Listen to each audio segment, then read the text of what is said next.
Why you ain't say nothing? I'm only gonna do this once. You always knew I'd make it from the beginning. Why you ain't say nothing? You believed in me the whole time, for real? Yeah. I couldn't tell. You was around me from the beginning. Why you ain't say nothing? Why you ain't say nothing? Seen them hard times couldn't kill me. Why you ain't say nothing? Why you ain't say nothing? Stages I'm on getting bigger. Now you wanna say something. Been watching my story all winning. Why you ain't say nothing? Why you ain't say nothing? Why you ain't say nothing? Why you ain't call? Why you ain't say nothing? Why you ain't say nothing? You was around me from the beginning. Why you ain't say nothing? Why you ain't? Stages I'm on getting bigger. Now you wanna say something? Put that on my soul. I'm only gonna do this once.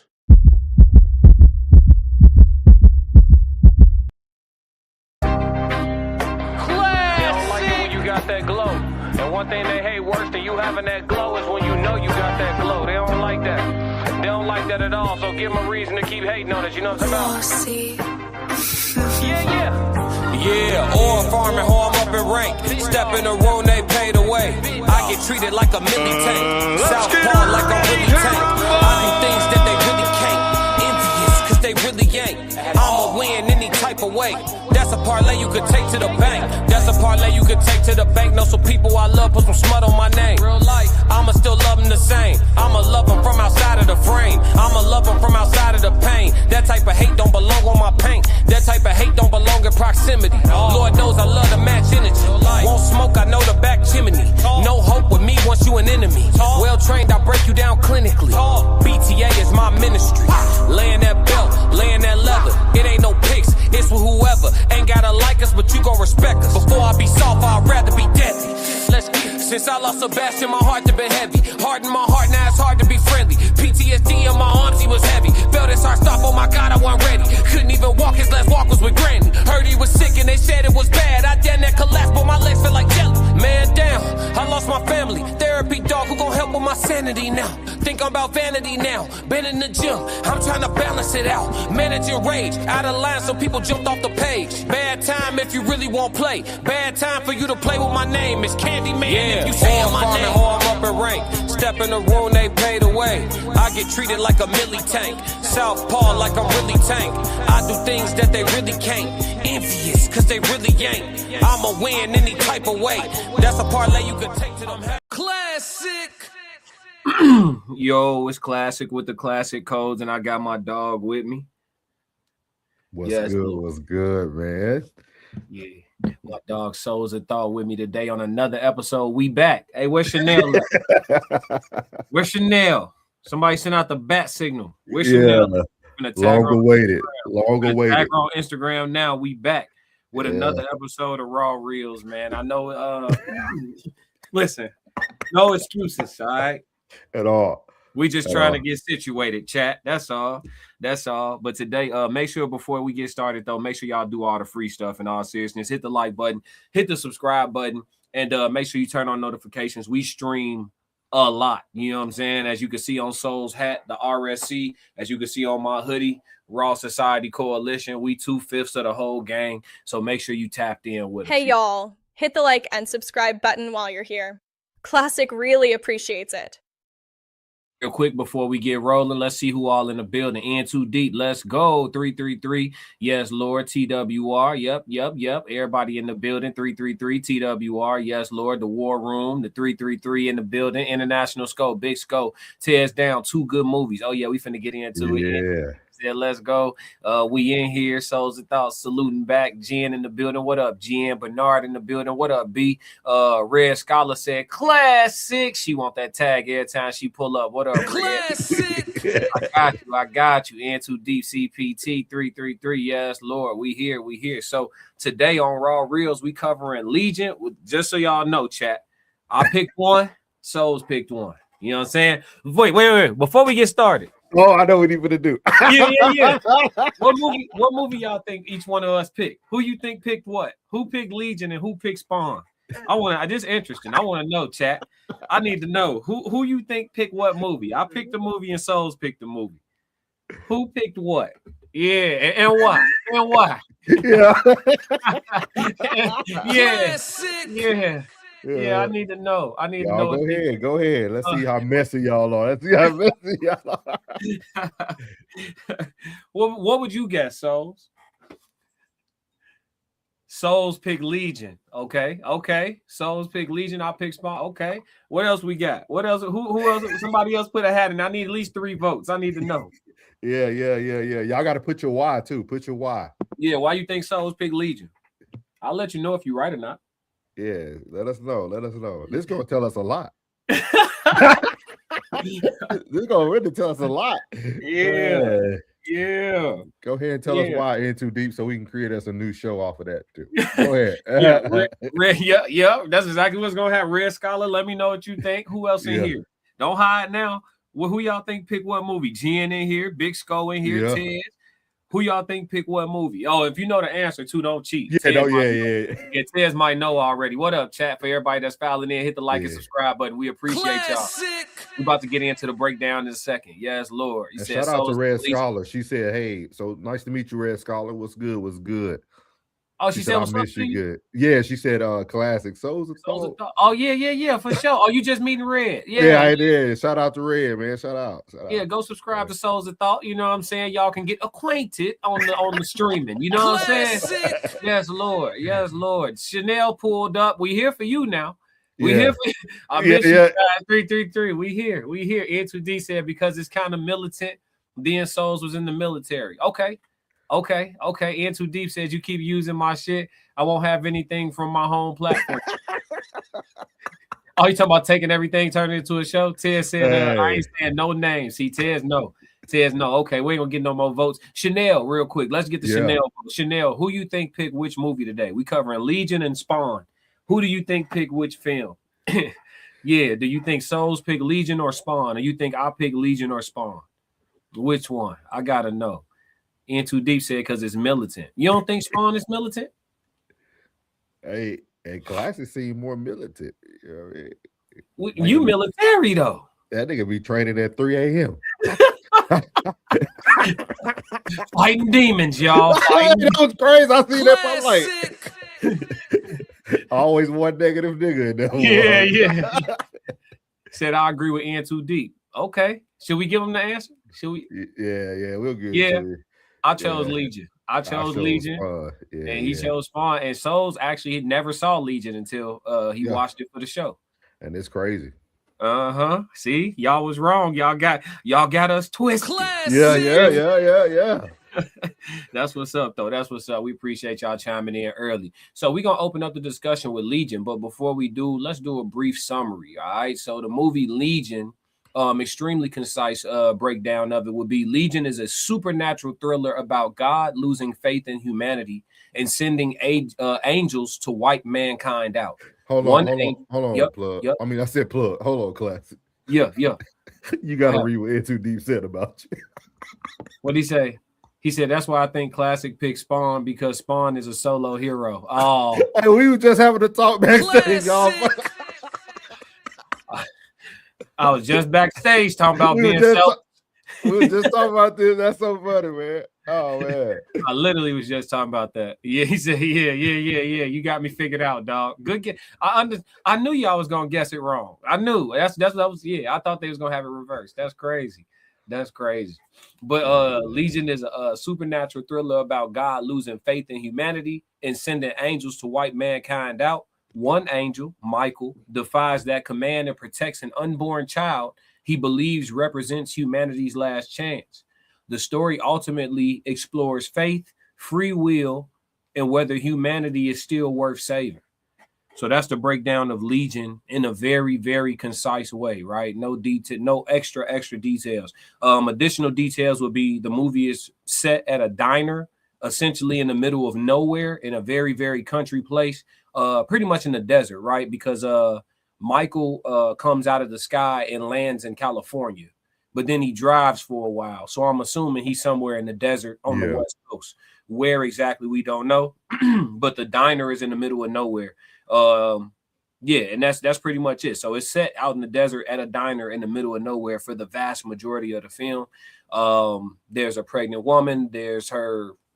I don't think it's her father, but there's a man who owns the diner. You got Tyrese in the movie. Out of nowhere. Yeah. Come in out of nowhere. Yeah, he do. Who else was a main Got character? her mom. Well, her mom swoops in. Whose mom? Or the girl. Who was the woman that took I don't want to spoil it for him. Well, no, we talking about it. Which one? When the woman, who was the woman that swooped in and took the baby? That tried to take the baby. That was just a that was just another a possessed person. Okay. I don't know why I thought that was okay. So the interesting part about Legion is that Michael from the Bible, the angel Michael comes down. He cuts his wings off because he's in an act of defiance against God. He comes down, cuts his wings off, which removes some type of a shackle from him. When he clips his wings, there's a shackle that falls off of him. Right, Tristan, what up, dog? What up? What's up? Good. What's up? Yeah, y'all been waiting for this, huh? Y'all been waiting for this. Y'all been waiting for this, dog. They been waiting for this classic. They been waiting for this, man. Yeah. So he cut his wings off, and then the shackle comes off, which I wonder what that represents, right? But then he heads, beelines it to the diner to get to the diner or whatever. Stop at a gun store. He borrows some equipment. You know what I'm saying?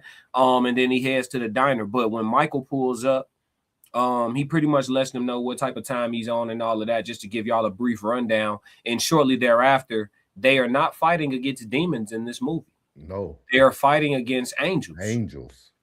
The legion of angels that was initially intended to come wipe out Earth comes down led by Gabriel, the angel Gabriel from the Bible, led by the angel Gabriel, and they start to possess humans and attack the diner because they're trying to get to the woman's name is Charlie. She's a pregnant woman who's pregnant by a man who's out of sight, out of mind, is her words. Yeah.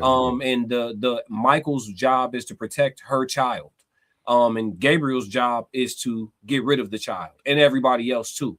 So Gabriel comes down, they begin to fight, you know what I'm saying? But the interesting part is, if you're watching the film, you'll lose track of the fact that these are angels fighting against each other. That's Michael is an angel and he's fighting against the other angels. You know what I'm saying? Michael is fighting out of free will and an act of defiance because he still has faith in humanity, and he believes the child that Charlie is carrying can be a key component to solving the things that are wrong with humanity, which is interesting because we're going to discuss that further too. But just giving y'all a synopsis of what the movie consists of in case you guys haven't seen it. All right, so the first question that we have based off of Legion, what did the angels Michael and Gabriel represent in this film? Can I ask you a question though? Yeah. I got you here, so I got to ask you. For sure. So do you think a lot of the stuff that we read now, and now you watch Legion, right? He had to cut his wings to fall from. So do you think that's what that means when they say, eventually he'll take his hand off you? Like the shackle falling off? Like, do you think that's what happens to a lot of people who might become more aware? You know what I mean? Like, they pick a side, they're not lukewarm, they pick a side. And he said, eventually he'll take his hand off of you. Do you feel like that's because that person chose to cut their wings?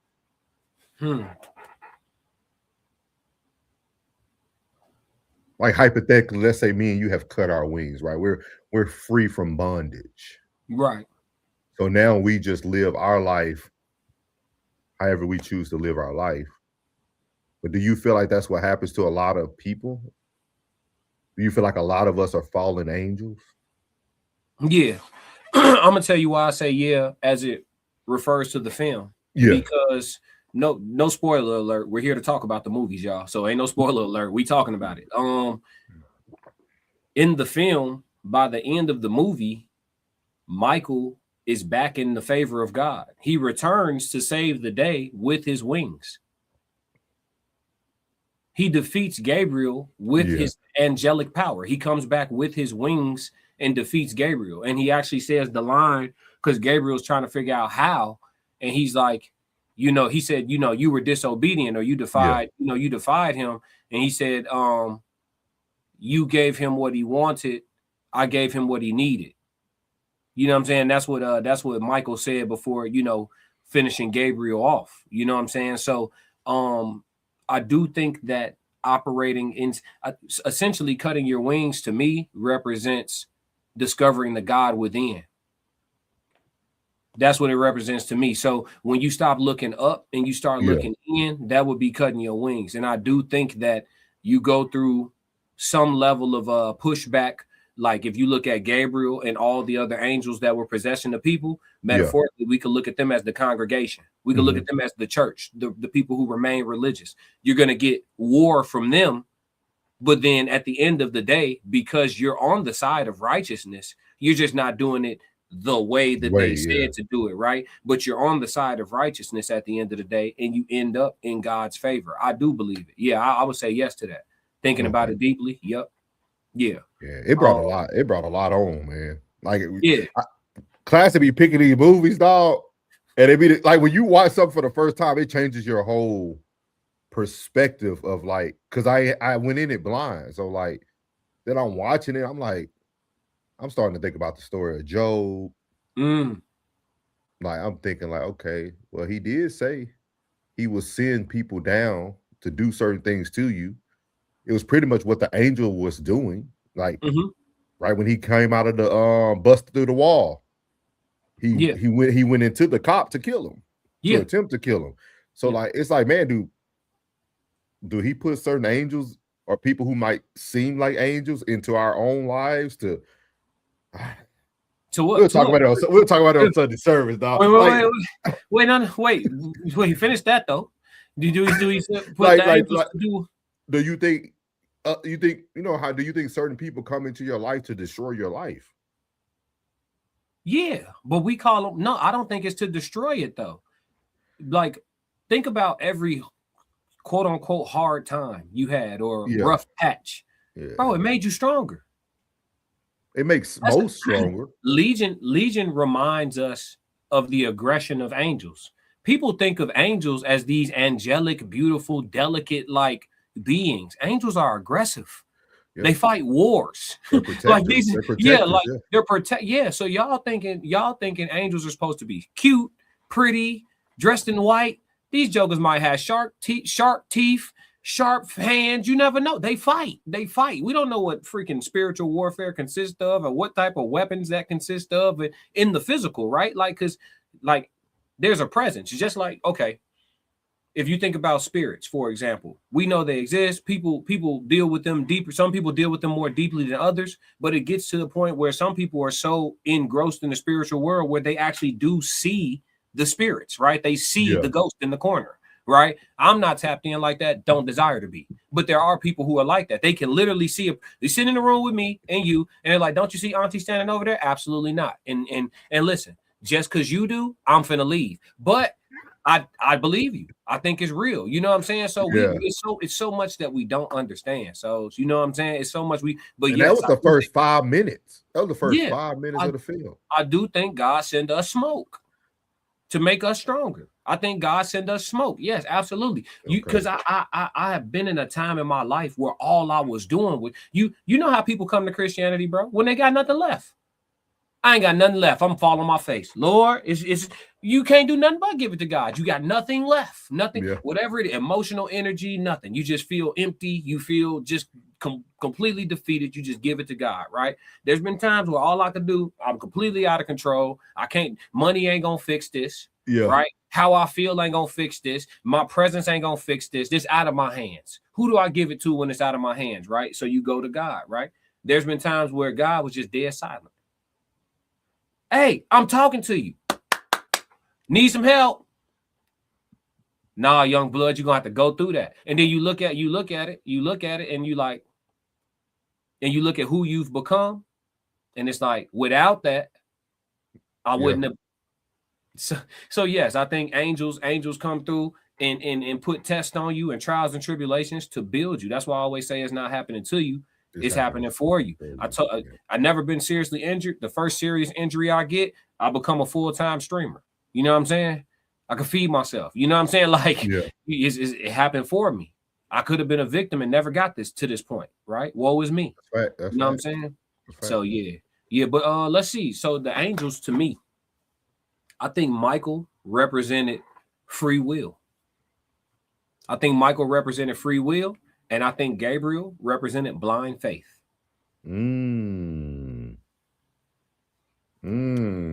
That's tough. That's what I think in the movie. What did you think they represented to you? Because they definitely on opposite sides. They definitely are. They definitely are. I'm gonna go a different step to just have people think. I think Gabriel was a representation of society or the systems that we call society. I think Michael are the people that we now call woke. I like classic. That. I agree. Yeah. I agree. Bucking the system, right? You know what I'm saying? Or cutting your wings, so to speak. Deep said in the border of New Mexico, Arizona. That's where they were. It said New Mexico in the spring of 2008. That's where it was set at. Perfect. Thank you. Rigid said they represented believers and non-believers, in my opinion. Spell that out a little bit more. Yeah, I like that. Yeah, because Michael didn't seem like a non-believer. He just wasn't with it. He just yeah. That's what I'm saying. Because like even when you think deep into it, him understanding the protection of the baby, we know what the baby technically represented. If you went that deep, I don't know. I think the baby was almost a version of Christ. But the reason why because I used to think that too, but then I rewatched this for the raw reels, and I'm like, the baby couldn't have been Christ because Christ didn't fix nothing. He didn't fix nothing. Came here, gave us an example to work with, but he didn't fix anything. Everybody's still running around here sinning OD. He didn't fix nothing. He just came here to die for real. That's what you're saying. Yeah, he didn't actually affect change. If you think about it, and I'm not saying that to be like no type of way. I'm just saying, like, what did he fix? When Jesus died, it wasn't like the world was free of sin for 40 years or nothing like that. Like, nah, it was still cracking. It brought up more questions. So it couldn't have been. So if she was carrying a seed of salvation, it wouldn't have been Christ. So who was it? Did they ever come out with a Legion 2? Nope. Just leave it right there. You talking about because at the end of the movie they driving, yeah. She's seeing things that she's seen before. Let's see. Ted said again, fantastic movies. Absolutely. Yeah. Ted said, yes, people come to disturb the energy. Yep. Ted said, but also to strengthen you. Oh, yeah. You show me somebody who ain't never been through nothing, I'll show you a weak person. International Skull, y'all should have did Spawn tonight and Legion. We doing both tonight. Yeah, but I did talk about integrating this into Sunday. Yeah, we might be able to throw it in there. Yeah. Chanel said, not destroy, maybe lessons. Yeah. Ted said, if you ever look up a picture of what a biblical accurate angel looks like, you'd understand. LOL, they are not pleasant to see. Don't sound like they should be. You know what I'm saying? Very aggressive. Like I said, Into Deep said, welcome in everyone. As you come in, please click the like button. It's a free way to support the channel. Absolutely. Let's see. Ted said, technically, when you cry out, it's about to get a lot worse. It did. Michael is the general. Gabriel is the messenger. The messenger has blind faith. The general has to strategize. It's fair. International Skull said the baby was Jesus. Yeah, I thought that too, but I guess that's the easiest thing to think of when you watch it.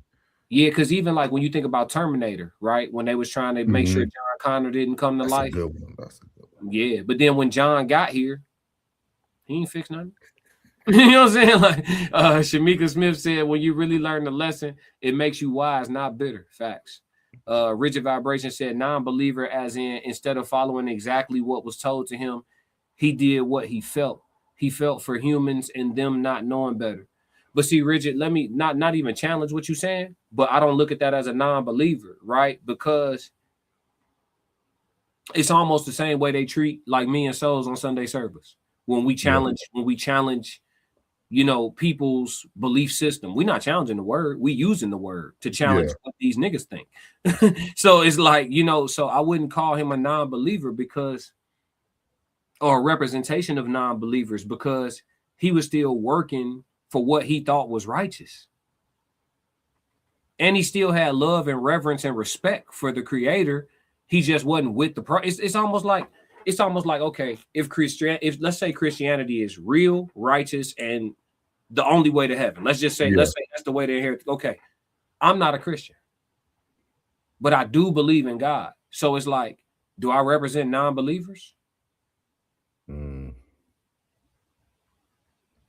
You know, like I feel like non-believer is a strong term. That's why I said I feel like Gabriel is just society. There's more followers than leaders. Right. But he talking about Michael. Oh, yeah. Was Michael a non-believer to you? Nah, I think Mike knew the truth. And he acted accordingly. I'm conflicted. You conflicted? Yeah. A little, because the person that's fighting for the status quo, what is the status quo? Like, if God want to wipe Earth out and reset this joint, what are we up to? You know, like right now. But you got to think about it. Let's say if Michael really represents the fallen angel, though, right? Uh-huh. Michael is kind of like what we are, right? Michael got to see the good and the bad. I don't think people take that into consideration when people make decisions. Like, you never know what somebody's seen and witnessed. Mm-hmm. He just didn't come down and talked about it. He didn't talk about it. He just protected what he felt he needed to protect. Yeah. But we don't know what he's seen that made him want to cut his wings and escape.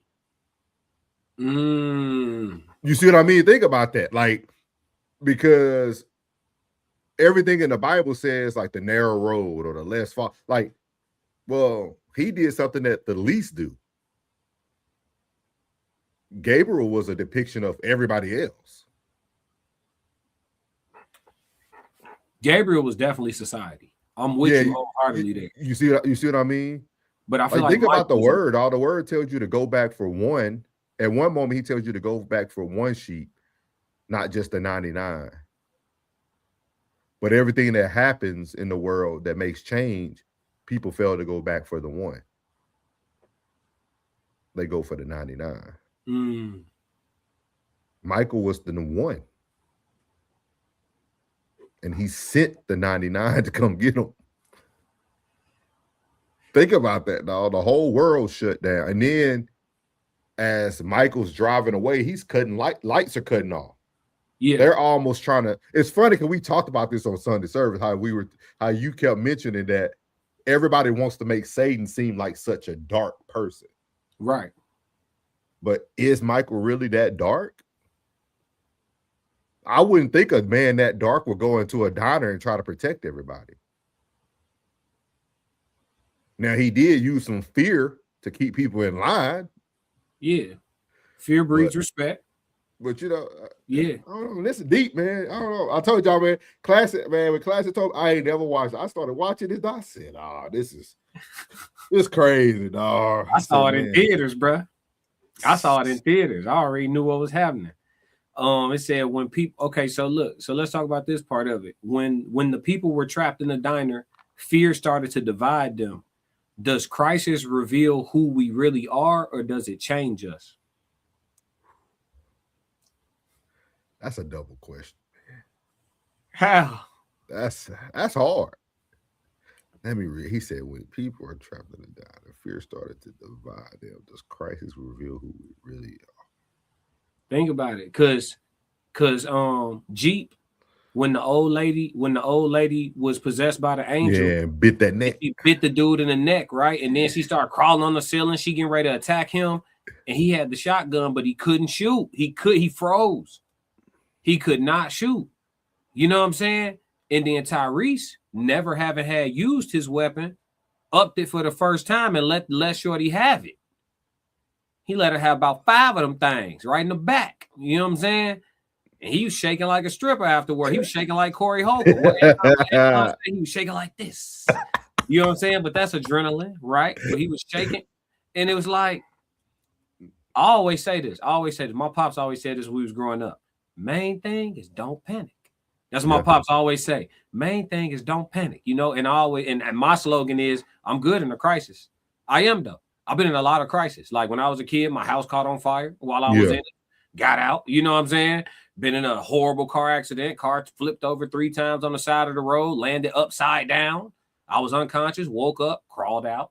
Like, I can get out of a crisis. You know what I'm saying? Like, I'm good in a crisis, bro. Like, that's my slogan. But it's like, you know,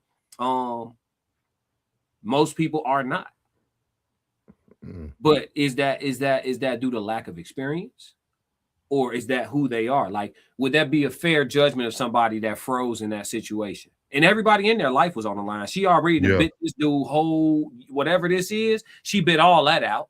So she crawling on the ceiling. This clearly is, she needs to be shot. You know what I'm saying?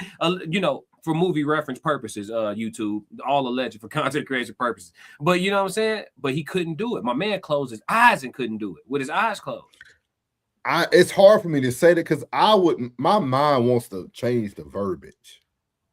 Because in my eyes, I feel that a crisis reveals if you were prepared or not who you really are. Because most people, if you carry a weapon, if you ain't going to the range a few times a month, putting yourself in situations where you can practice simulating, use. When you get into that crisis, you won't. I mean, I learned this when I was a cop. Like 90% of gun owners won't ever shoot their weapon in a crisis because they don't train. They don't. I feel like crisis only reveals the people who are not prepared. Can I push back on that? Yeah, go ahead. Yeah. All right. So, because okay, I'm gonna use something that hasn't happened. Yeah. Let's say you train, well equipped. You TTG, train to go. Yeah. Zombie apocalypse breakout. Your closest friend or family member, zombified, coming straight at you.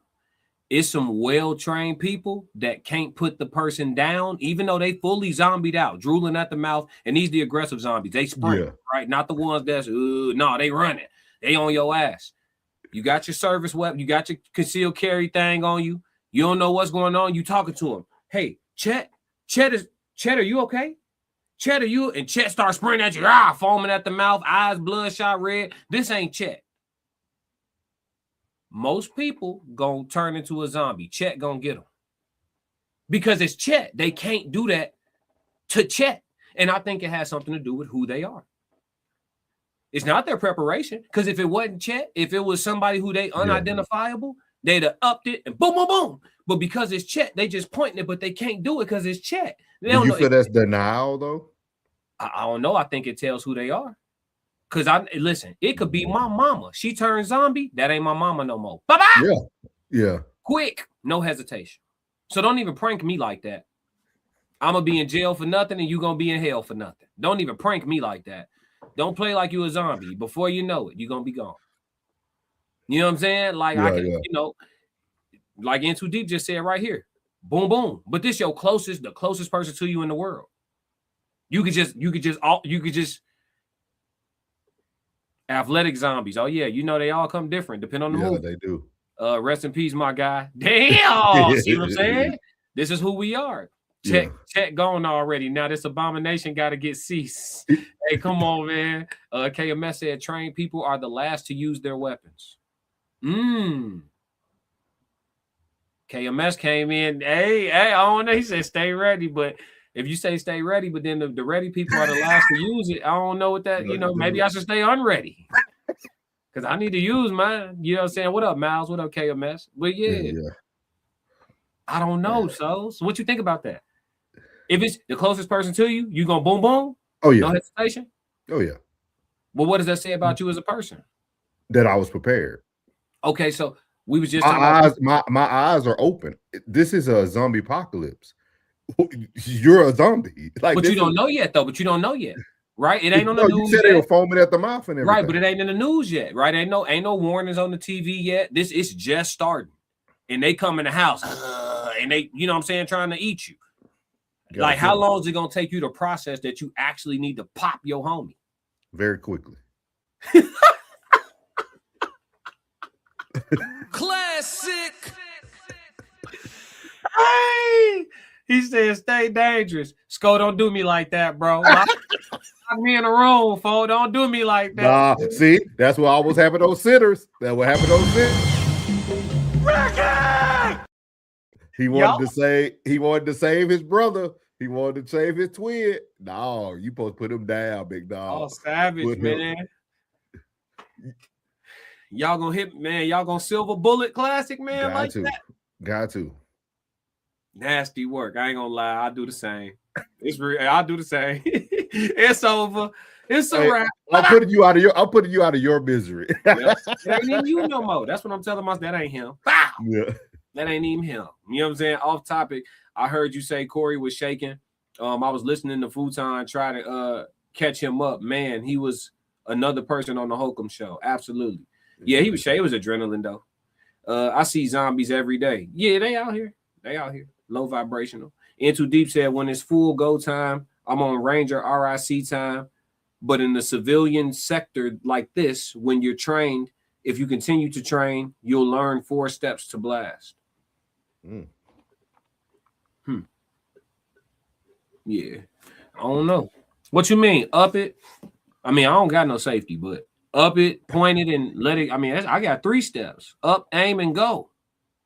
What's the 4th step? Check for the safety. Head, 1 to the chest. I'm going chest first. I'm a chest first guy. 2 to the head.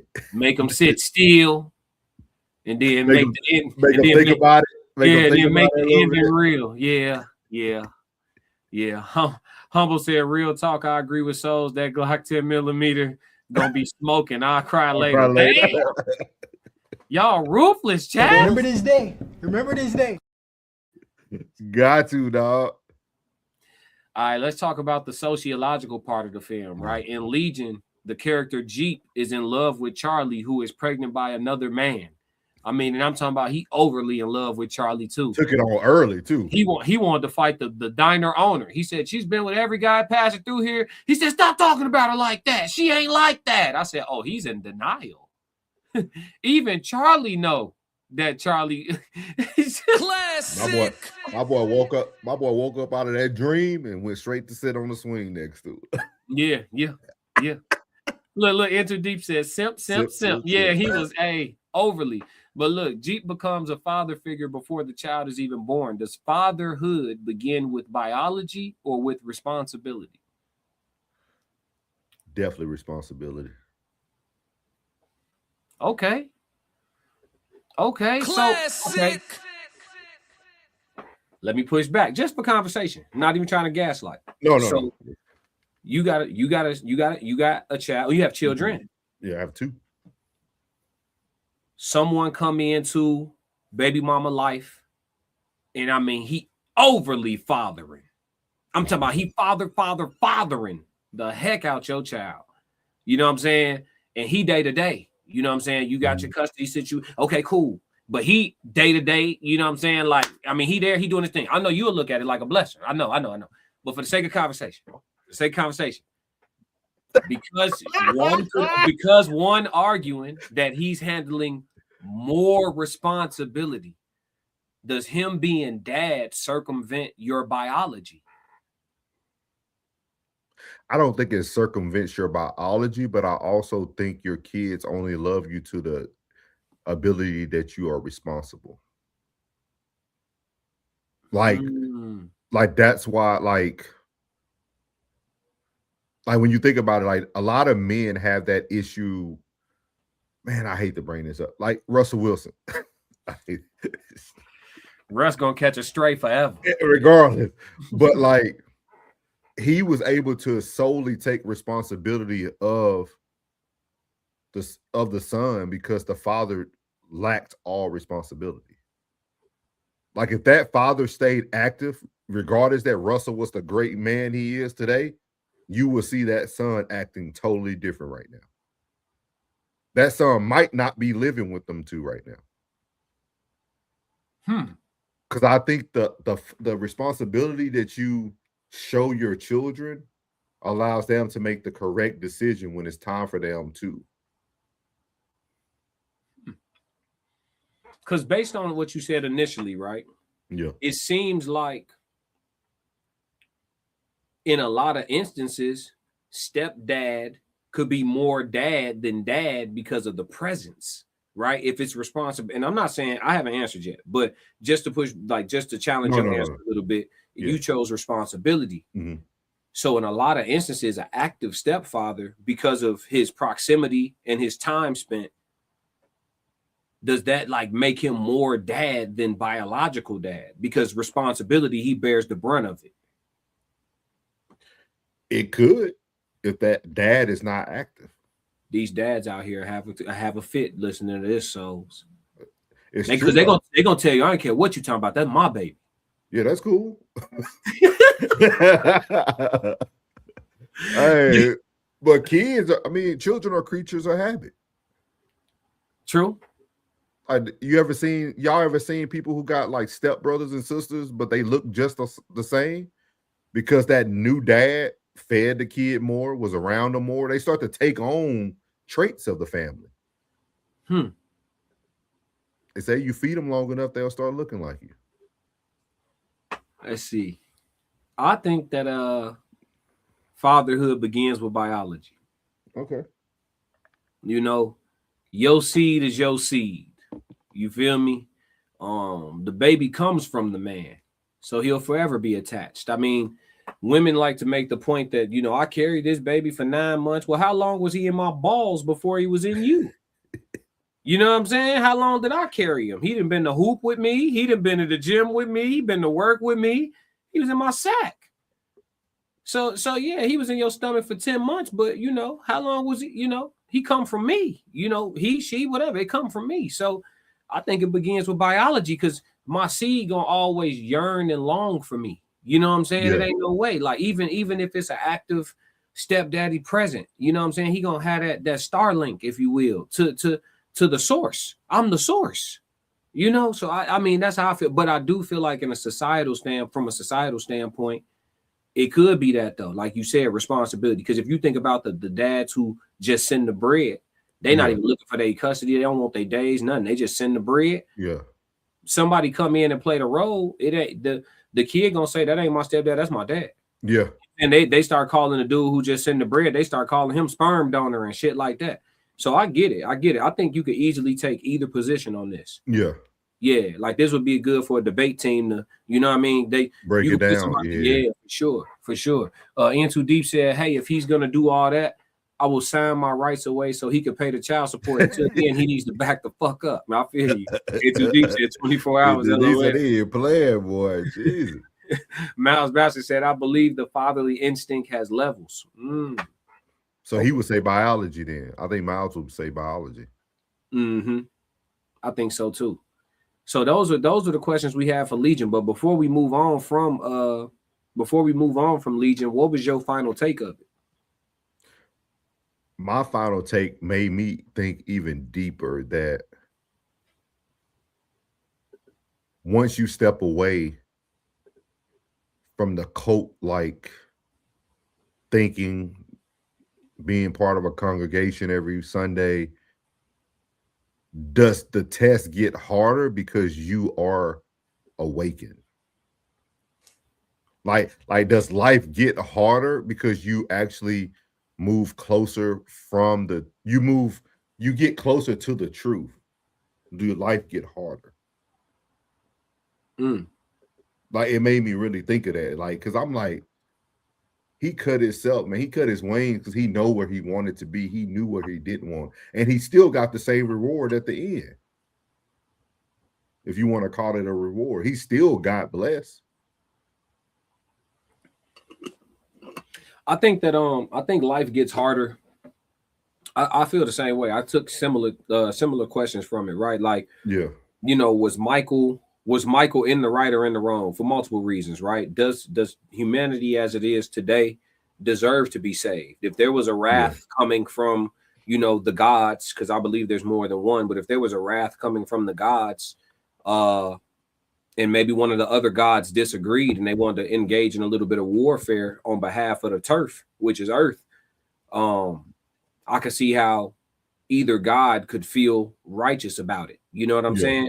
Because it's all based on what your perception of how humanity is doing is. Like if it's based on my perception, right? I think we're due for a reset. If it's based on how I see humanity, I think we're due for a reset. I think a mud flood can come right on through. You know what I'm saying? I'm talking about the whole thing, every continent. Let's go ahead and start over. You know what I'm saying? I don't care if it's me too. It is what it is. And if I'm part of the survivors, it was written. So y'all say, you know what I'm saying? But, yeah, like if it's up to me, but somebody else could say there's a lot of hope for humanity and blah blah blah. Mia, what's going on? She said, let's start from the bottom. But I just think that I don't know how much hope there is for humanity. Like, you know, time travel got figured out. You know, this is all alleged for content creation purposes before we move on to Spawn. But time travel got figured out. We got people traveling in time. Immortality to some degree got figured out, or at least being able to soul swap or consciousness swap. So these people, you got ancient people living in the world, either whether they figured out immortality or they figured out how to transfer their consciousness into new bodies. But you got ancient people living in the world in powerful places. A lot of these people are allegedly members of the, you know, the bloodlines that we're not gonna get into too much on. But with all that going on in the world, you know, you see where we're headed. You don't need a prophecy, y'all. Like, you could literally watch the movies. If y'all don't think The Simpsons was made by time travelers, I can't talk to you.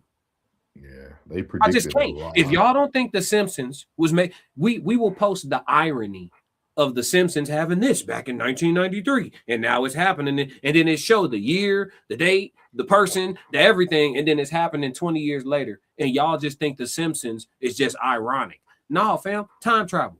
Like, okay, if time travel got figured out in 2070 and niggas is coming back to today, how you gonna know? You ain't. You just gonna think it's a great film writer who got great foresight, some, you know what I mean, whatever it's everything right in front of us. And when you got them glasses on and you see everything for what it is, you ain't always going to be in agreement with said God.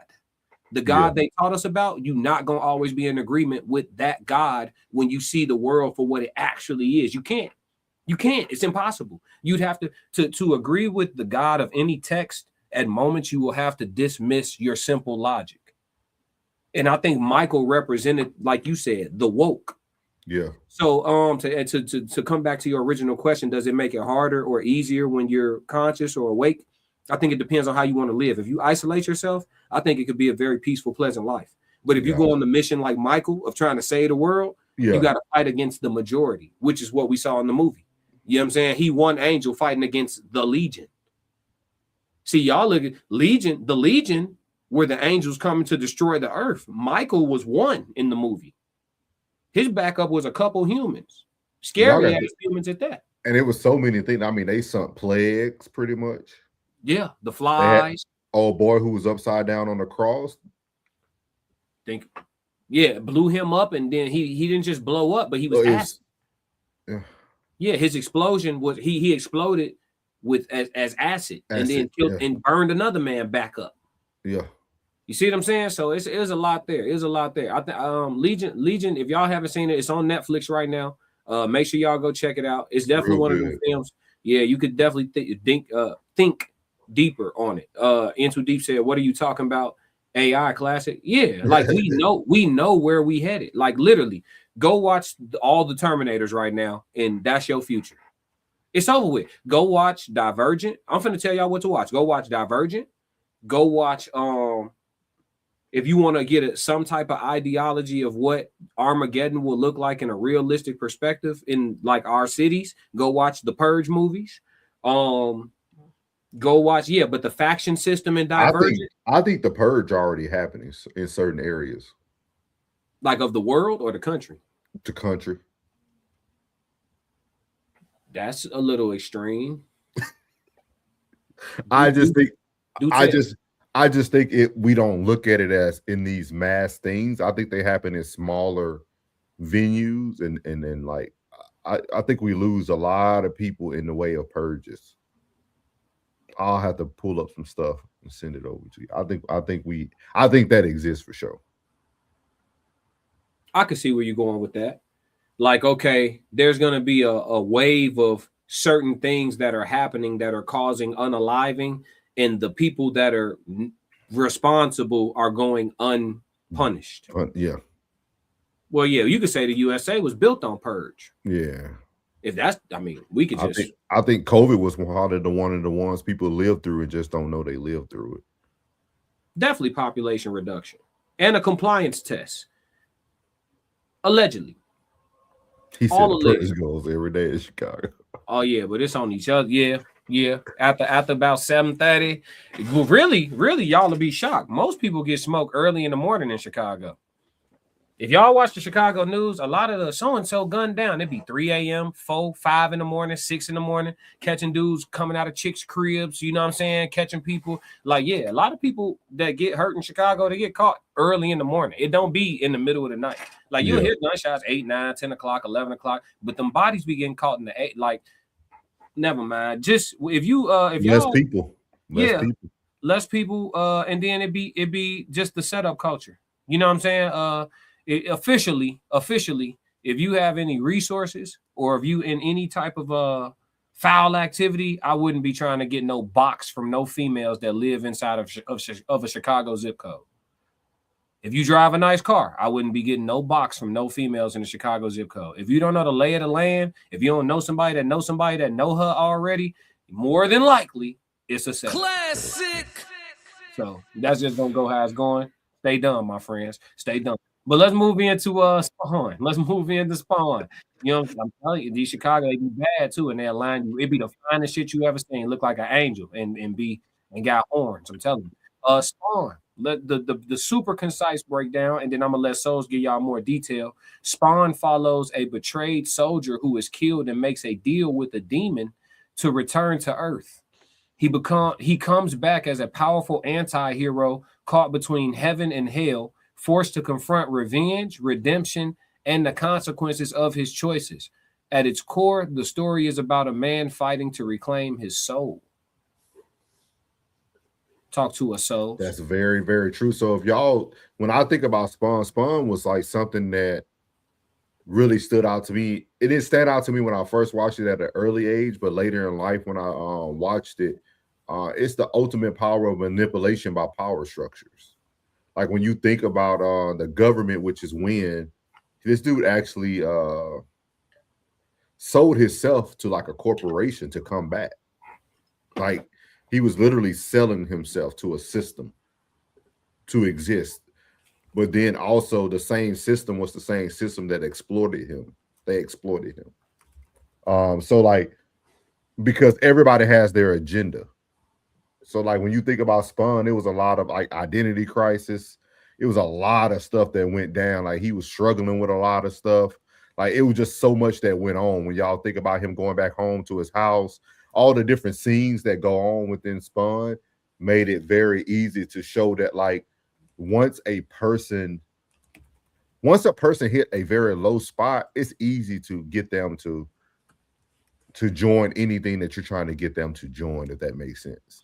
Like a lot of does that make sense? Like yes, like you could pick a person at their lowest, and we might look at them now in society as a person who on the come up, right? Or they doing great. No, they just sold something to get where they are, but they're in no better breakdown than what they were. Like, so it's a very, very, very good movie, man. I think a lot of people, I think they put a lot of great real world stuff in the comics.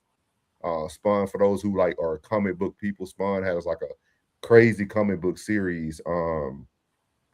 But also you're going to see within the movie the battle of heaven and hell as well, which is very unique because we just talked about it with Legion. But also the heaven and hell also equaled control versus control, right? Because he was going through some of the both things that we go through today. You got politics left and right, culture wars, all types of stuff. Like, so it's just very unique, man. We got some great questions for y'all tonight. Great questions. It's going to spawn a lot of conversation. So that's my thought. What was your thoughts about it, Classic? I saw it. Well, I felt like his hand was kind of forced, right, at first, and then he just found himself in a gross predicament, right? Because, well, it was a lot to it. So he should have followed his gut, right? Then he didn't. He took the mission. Then the mission was a setup. You know what I'm saying? And then, you know, it spawned out of control from there. Yeah, literally. Yeah, so it's like, but I feel like his hand was forced a little bit. Like he found himself to be, but like you said, that's how they control you. You know what I'm saying? They get leverage in whatever capacity is necessary. I don't know. I think that he had to learn to control his emotions, what it looked like, because he could have been ego driven and ended the whole world at a point in the movie. You know what I'm saying? Yeah. It's not a spoiler alert. He could have been ego driven or emotionally led. You know what I'm saying? Dude got my chick. You feel me? My dog. You feel me? Like my baby girl. Was that his daughter? Yep. Got my daughter. You up in here. Come on. And then I got set up for the okie doke. And then y'all done sent me back with some powers. Man, listen. You feel me? He could have really crashed out in a different type of way. And it looked like he wanted to. It's just but again, the manipulation. And then like on the opposite side of Legion, this one was all hell based, right? Yeah. So he died, went to hell, made a deal with this powerful demon. Yeah. Right. And then the demon pretty much put this other demon on overwatch of Spawn to make sure that the mission get accomplished.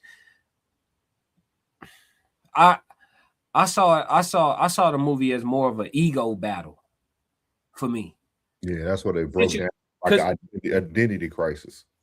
Yeah, because his situation was already messed up. And then once it was messed up, it's like, okay, where do I go from here? And then did Spawn have eternal life?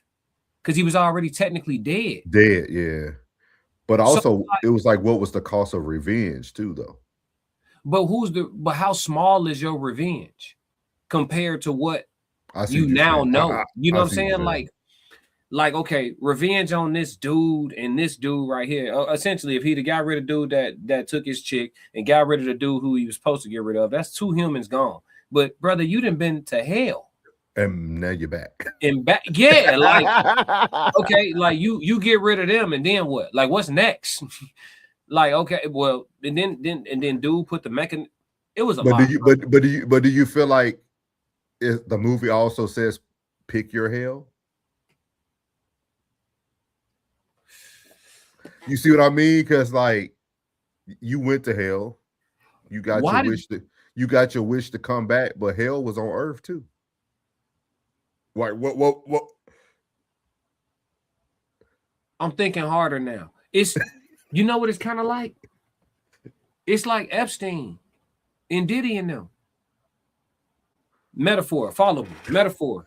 I like this. I like it. So y'all think I'll be going crazy. Yeah, when they set him on fire, because what did they set him up for? Because the clown wanted him, right? Yeah. The clown wanted him. So he made a deal with Buddy, like, get me him. You feel me? And then so it started with a deal with the devil by a higher up. His deal involved the manipulation of somebody else who also would then have to make a deal. Yeah. And then that deal impacted another. It makes me think about how they tape these people or they grape these people and they hold it as leverage and offer you an ultimatum, which is what happened in hell. After he got killed, went to hell, he got presented with a deal. He could have said, no deal. I'm already dead. I'm already down here burnt. I'm already burnt up. It's crispy. It is what it is. I'm not doing none of that. I don't want no deal. I don't want to go back. I don't want nothing. You feel me? But they had leverage on him. You know what I'm saying? He had a life before this. You know what I'm saying? He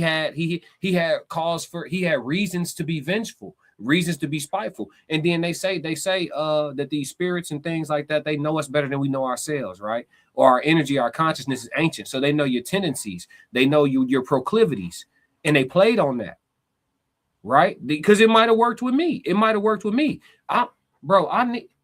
hear me in my Midnight Madness, bro. I ain't forget what you said, and I'm in the gym thinking about you. And I still want that. Some people got that in their spirit. And then what the so-called lower vibrational, they play on that. They prey on that. But he was leveraged into a deal. Yeah. Bro, it made me think about Hollywood. It made me think about the entertainment industry. You know what I'm saying? Like the name of the game is blackmail and leverage. That's the name of the game. And when you don't comply, They have you out here looking crazy. That's what I said. I don't know if I went too left with that, but yeah. No. Like, cause like even when you break it down, I mean, it represents a lot of today. Mm-hmm. Like those psychological warfare, the digital warfare. He was a lost man, to be honest with you. That's what we see a lot of when you think about highly emotional men. You make a lot of spontaneous decisions, not worrying about the consequences at the time. That's true. That's true. But then he ultimately harnessed it, though. He had no choice. He did. Because old boy had the mechanism in his heart, right? Mm-hmm. He had him dead to rights by the fireplace. He could have finished it, but it would have also smoked everybody. So he told him, like, hey, you do this to me, your daughter right there, it's over with for her. And then he started thinking about that. But that's not no choice. Because if he wanted to be truly selfish and narcissistic, he'd have been like, bet she gonna be with me then in the afterlife. I'm already dead. You see what I'm saying? Like he could have processed that differently. He chose to give her life. He could have chose to give her death and have her with him. You ain't see it that way? You ain't think about that? Or did you? I think it was one of those things about that first question I asked you. Do you just allow people to pick their hell? Because they also witnessed him. True. You see what I mean? You see what I mean? Like, I can let you live, but you will always remember me now. Right. What type of hell do you want to live in? Like, do you want to live in hell with me, or do you want to live in the psychological hell of what did we do to him? Why did he get here? I think people don't understand how powerful it is to sometimes people to take you through something. You might feel unscathed, but you're not. Yeah. I agree. Like think about her. I mean, we thinking deep. Me and you just talking deep, but like think about that young girl years from now. Right. What she's seen, how she gonna, yeah. McKinnon said Al Simmons did everything right for America and still was discarded and put through hell. Todd McFarlane sent out to tell a story of how rigged the system was for the black community. Into deep shit. That's that. I ain't think about that. Like this was an example of how rigged it is. Like he was interesting, but temperature. He had temper issues though. He did have emotional stability issues though. So it's like, but it goes back to that notion when you black, you gotta be perfect, right? Like you can't. Interesting. N2D said, I had issues with his wife has remarried his best friend. That's how I go, N2D. Yeah, I was just saying, I don't know why you, bro. That's how it works. Don't keep bringing your girl around your homies. Y'all keep on lining it up. You know, y'all keep on lining it up. Y'all fell right into that one. Yeah, y'all keep on, man. I can hear the wedding bell. Classic. Hey, this is my girl. This is hey, baby. This is John. Yeah. Oh, they shake hands. Oh, he talks about you all the time. Yeah, me too. He talks my ear off about you too. Oh, they getting along just great. This is splendid. What? Soon as y'all break up, nigga, her and John finna. Yeah. Yeah, y'all keep on serving y'all women up to y'all homies. I don't know why y'all doing that. They put it in the movies in too deep. That's how real it is.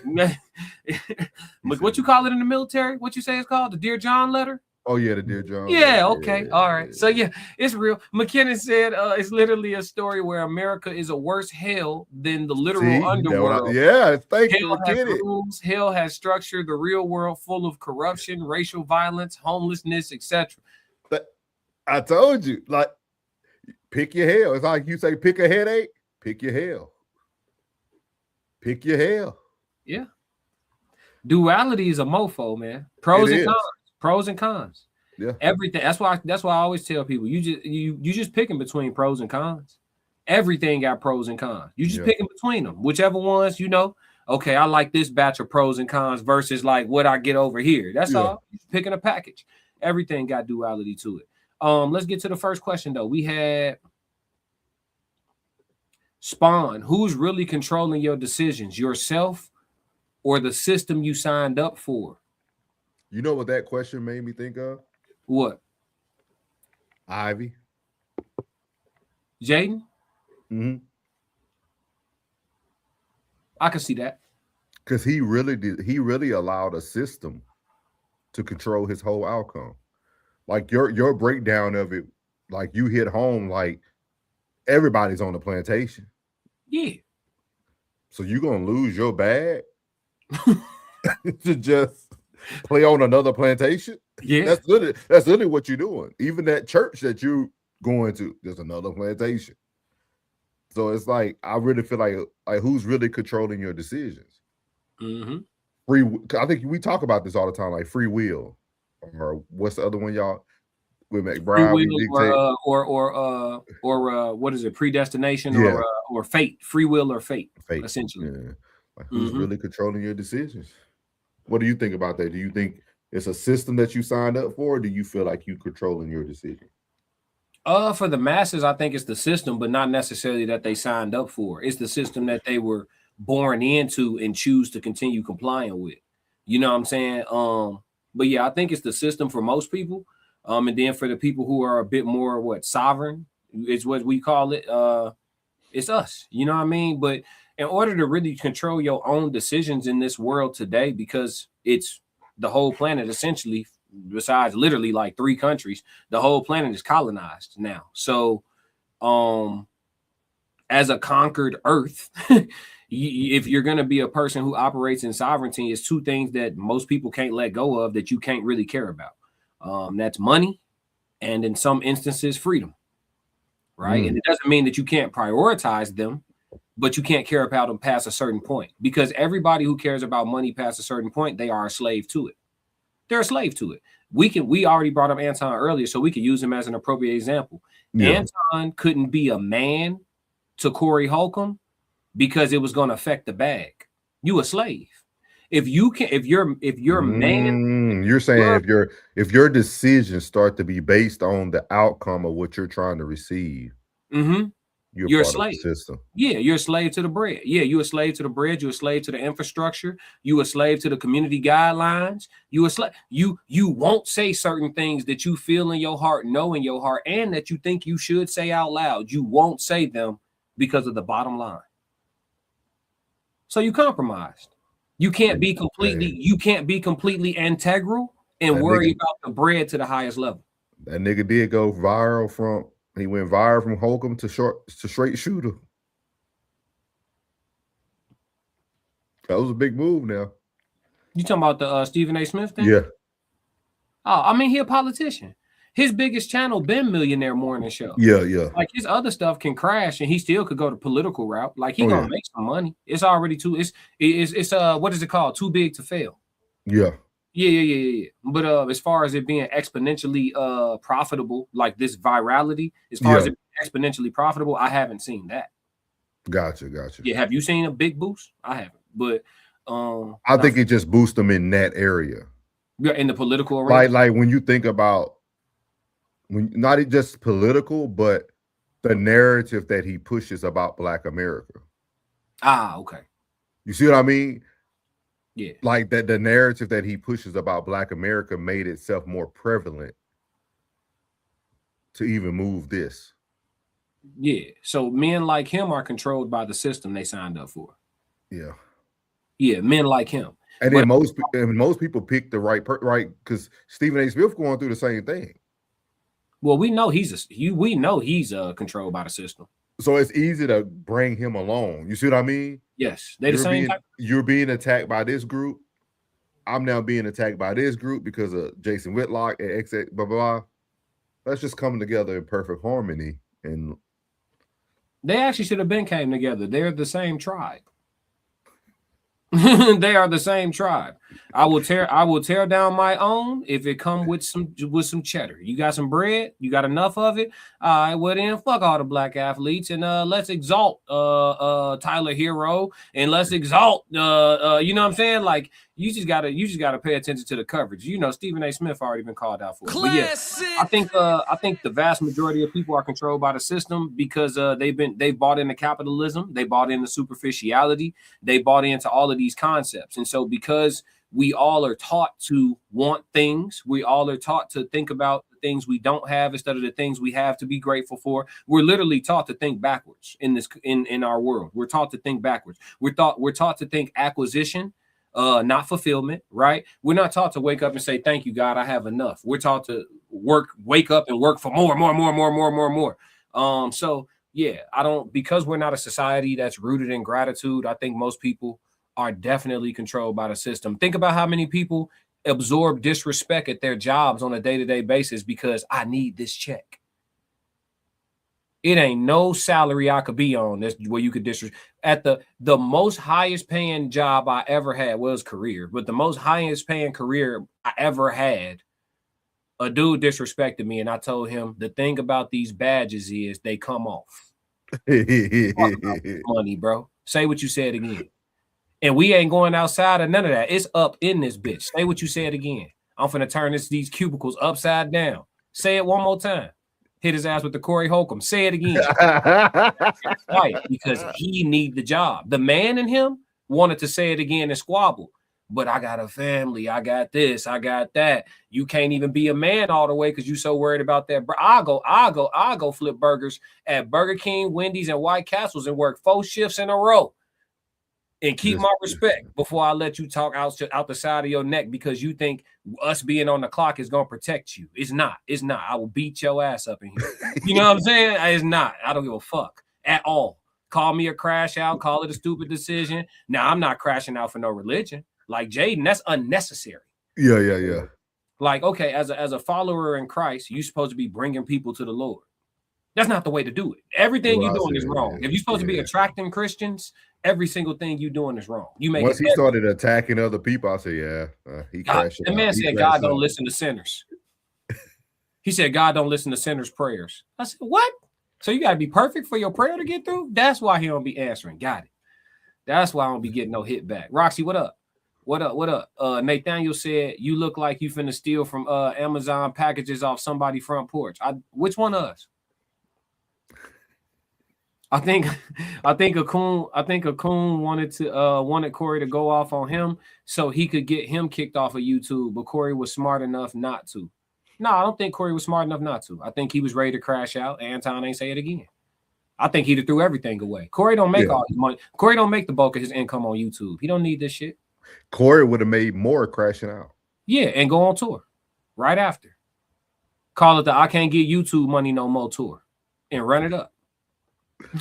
He's straight up. He could have called it whatever he wanted, but yeah, you absolutely right. But yeah, so yeah, good, definitely good dialogue. We agree on this one. The next question we had in reference to Spawn was, hold on, it's setting a timer. I don't need no timer. All right. Spawn is rebellion always righteous, or can it still be manipulation in disguise?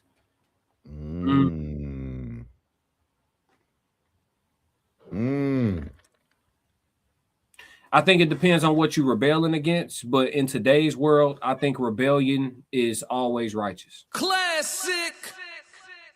That's my opinion. I think why that? Because the status quo sucks. I'm not one who be on the like, I'ma just deal with the devil I know. I'd rather start over. They say it could be worse. Let me see. I don't like this. I don't know what that's gonna be. I'd rather find out. I don't like this. Yeah, I'm not anybody fighting. I like all the bad guys. Bane, Joker. I'm with them. I always told that. I think the villain has always been the best play to make. Always been the best play. Think about it, man. When you find out that the Ninja Turtles was allegedly a metaphorical cartoon for the reptilian people eating babies, you know what I'm saying? Allegedly for content creation purposes, entertainment. When you find out that Ninja Turtles was them playing in our face since childhood, is crazy. and that Shredder was actually trying to save the day. Yeah. So yeah, anybody bucking up against the system, I think they on the side of righteousness. Yep. But do you feel, do you feel like it can be also a manipulation in disguise? Because rebellion is almost it's subjective, right? Because I could do something that might feel rebellious, but you could be like, no, that don't make no sense. He's manipulating the system. Give me an example. Like you could think about, let's see, I'm trying to see who we can think about. Drewski. Okay. Drewski to me would be the perfect example of everything he does. It might seem rebellious to like a certain sector of Black people, right? They probably love what he's doing. They probably getting empowered by it. He's saying the things that people are uncomfortable saying. But I think it's a manipulation in disguise. I think he's part of the system. In what way? Because when you're only allowed to do things in his type of position if a system is backing you. Drewski's not that funny. Yeah, I mean, he may have a team of writers. He got a production team, but what type of system? Like, I'm talking about the system. He's part of the system. So how can he be? I feel like Drewski was planted into the system. Well, there's plants everywhere, but I'm trying to figure out what the angle would be. I'm not saying you're wrong. I'm just saying, what would the angle be? Why have him buck the system from within the system? Are they going to eventually have him start spewing different rhetoric after getting everybody's attention? It could be that, but it also can. A lot of times when people like him start to do things, there's going to eventually be another attempt at a Drewski. Right. The outcome won't be the same. I would say Drewski is a duplicate of the Wayans already. Yeah, they're the masters of parody. So do you think their parody is just allowed? You see what I mean? I think they're kind of their own engine now, because a lot of their films, they started off like doing a lot of independent funding. Yeah. And then they had so much success. Now they can get, backed by the studios and stuff. But I mean, the Wayans, they got it from the ground up. And Drewski kind of did too, if you pay attention to like his journey, just like on social media to build up his clout and his social currency, so to speak. I think he kind of built from the ground up too. But I'm trying to see what the play would be. I'm not saying, like I said, I'm not saying you're wrong. I'm trying to think about, okay, is it a long-term play? Because right now he's doing everything against the systems, right? He done went against the political system to some degree with Erica Kirk. He done went against, the church system. You know what I'm saying? With that script, like he's going against the system. But what did our society do with it? Besides laugh? Yeah. Nothing. I mean, I think everybody who was still. I think that's the manipulation. Okay. I think when we don't take the angle to understand that maybe he is right, like how we push back on Sunday service, right? Yeah. That skit can be amazing. It can be funny, but it's also a lot of truth in it. And who's going to speak about the truth in the skit? Everybody only laughs at the skit, but nobody's speaking about the truth in the skit. Well, that's the thing. I've seen a lot of conversations about it.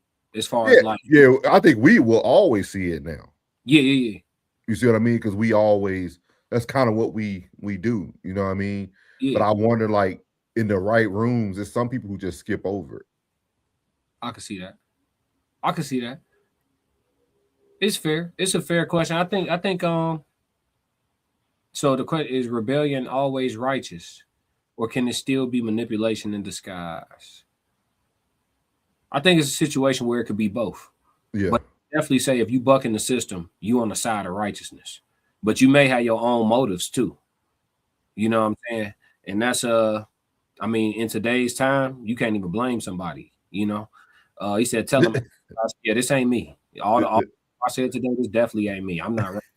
McKinnon Marketing said the devil was honest about the terms for the power he gave to Al, whereas America was not. But Al's hell spawn abilities are finite and bound to a master who doesn't care about him. Al still had chains. That's true. So would you say, McKinnon, that no matter what, we're all gonna be under somebody's thumb? Who's the final boss? They say everybody got a boss. Who is the big boss? Richard said that Ninja Turtle was wild. Ninja Turtles, yeah, like they played in our faces. You know what I'm saying? Miles Bastard said people forget that not choosing a side is a choice. Absolutely. In too deep, but what does stand in the middle get you? In too deep said, my question is the bad guy really bad, or is that the narrative with being spun? Yeah, like I said, the status quo, it depends on who you are, because there are some people who benefit from the status quo very much so. And so anybody fighting to maintain it, you would be on their side. But if you don't feel like the status quo is agreeable to you and somebody's trying to change things, you would think, you would be on their side. So it's all perspective. I mean, perspective, and it's kind of objective too. Richard said, do you think about teens making a choice to spend life in prison? Kanye said slavery was a choice. It was. Imprisonment. Imprisonment. Yeah, it was. Y'all don't think slavery was literally a choice? I would say this though. I would say we can't say it without context, right? It was a choice, but after like 2 generations of slave breeding, these people are born into the plantation, and it's the only way of life they have ever known since infancy. And so for a lot of slaves, they didn't know any other life or lifestyle to even know that they were necessarily slaves, which is why, like, when the bill was signed for them to be freed, and the actual word took a little longer to get around, the Juneteenth thing, right? The word actually got out that they were free. Some slaves chose to stay anyway. But you got to realize 400 years, that's a lot of generations, y'all. So these people only knew that. Some slaves didn't have the harsh and gross conditions like y'all think either. All plantations weren't run on pure brutality. It had its elements, but it wasn't the basis of running it. And so that's why you had some people stay back and play the indentured servitude road or role or whatever the case may be. Where I'm gonna go out there for? I can't read, I can't write, I got room and food, clothes, and shelter right here. Master don't even treat me crazy, and I don't mind the job I do on the land. So I'm chilling. You feel me? Am I saying that's a just decision? No, but I'm saying it was a decision nonetheless. So yeah, it was a choice. You could, even if your choice at some point was die or stay a slave, it's still a choice. You feel me? Literally, not morally, not ethically, literally. It was a choice. McKinnon said the truth is that most rebellions exist on the spectrum between authentic resistance and manipulation. Very few are purely one or the other, and the people inside the rebellion often can't tell. I agree. That's facts, In Too Deep said the grand cooking today. Yeah, he cooking. The grand overall designer, that's the final boss. Who are they, or is that? Who is that, or who are they? I think our definition of success is the final boss. I like that. Because I think it goes back to like what you speak about a lot too, right? Like if there's a price you're always seeking, if there's something you're always seeking to feel complete, that's the final boss. Once you're okay, because we don't talk about like self-actualization and stuff a lot. Like once you're okay with where you are and you feel you done what you can do, and you're still living life, you're not giving up, you're not throwing in the towel, but you're no longer seeking the treasures of some of the lost. I think you know who the final boss is. I agree with that actually. Somebody had asked me what is success. I said success is self-defined. Yeah. Literally. They try to tell us what success is. Most people would say success is having a whole bunch of money. But success is truly self-defined. Someone else cannot tell you that you are unsuccessful if they don't know what your goal was. You don't know what my goal was. I could have exceeded my goal 5 years ago.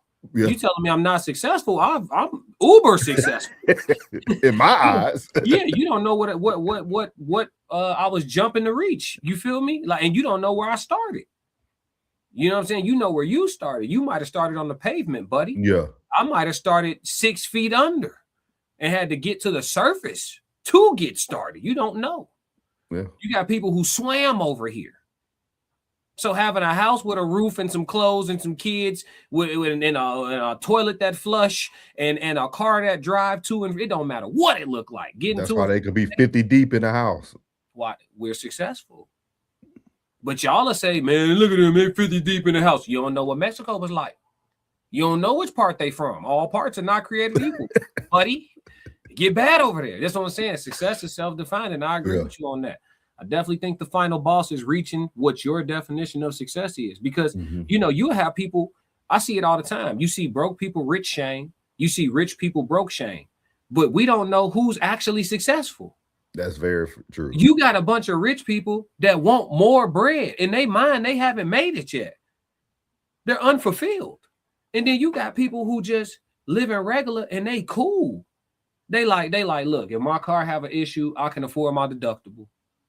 If my roof still got the warranty, you know, they chilling. They like you said, they chilling. They're content. I tell people, Classic, if y'all want to see what, I think TikTok is the best place to see it.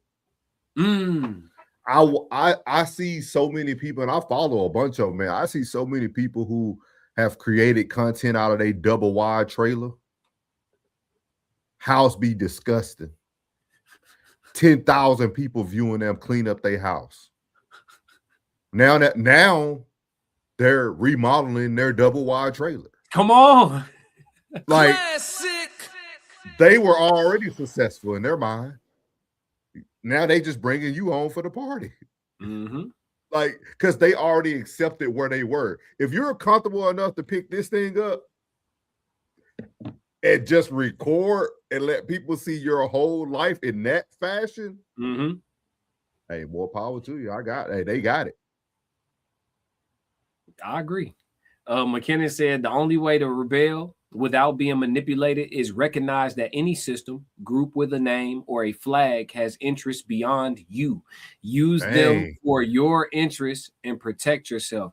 McKinnon, you right, man. That's what the term. You got to know how to play the game. You got to play the game. You know, yeah. Any young person interested entering into a serious career or the workforce, you gonna meet somebody to tell you that you got to play the game. I'm sure you heard it in the military. Got to know how to play the game. You know what I'm saying? And that's just simply well, for some people, it depends on who's saying it to you. You have some people who are saying comply with oppression. When they say it, that's what they're telling you. Comply with oppression. And then you have other people who are telling you learn the system so you know how to maneuver within it, find your own way to win. So you have to find the context when somebody tell you learn how to play the game. Because I've had both. I've had people say you got to know how to play the game. Look, you trying to get here. I get how you feel. But if you're trying to get here, this will be in your best interest. You feel me? And I know it's going to feel like, man, I don't.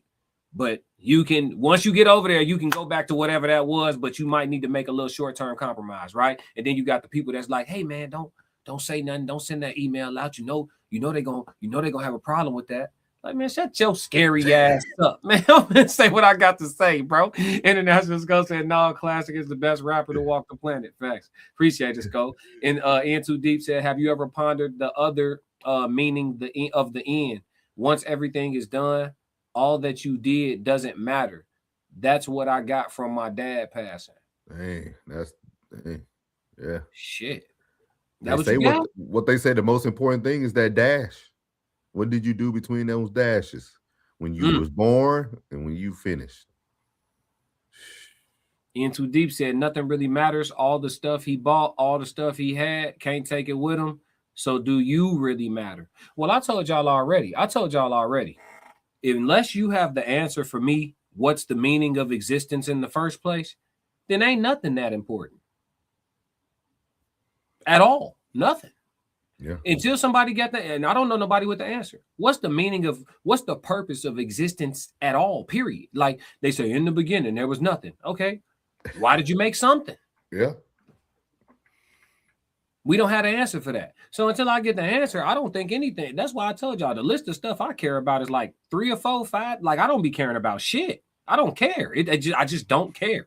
It's not. And when I say I don't care, it don't mean I won't listen. It don't mean I won't watch. It just means it's not that deep. I don't give a fuck. Yeah. I really don't. Yeah. At the end of the day, I'm not going to lose no rest over this shit. I'll be fine. You'll be fine. It'll be fine. And I'll tell you what, if it's not, that don't matter either. It don't matter.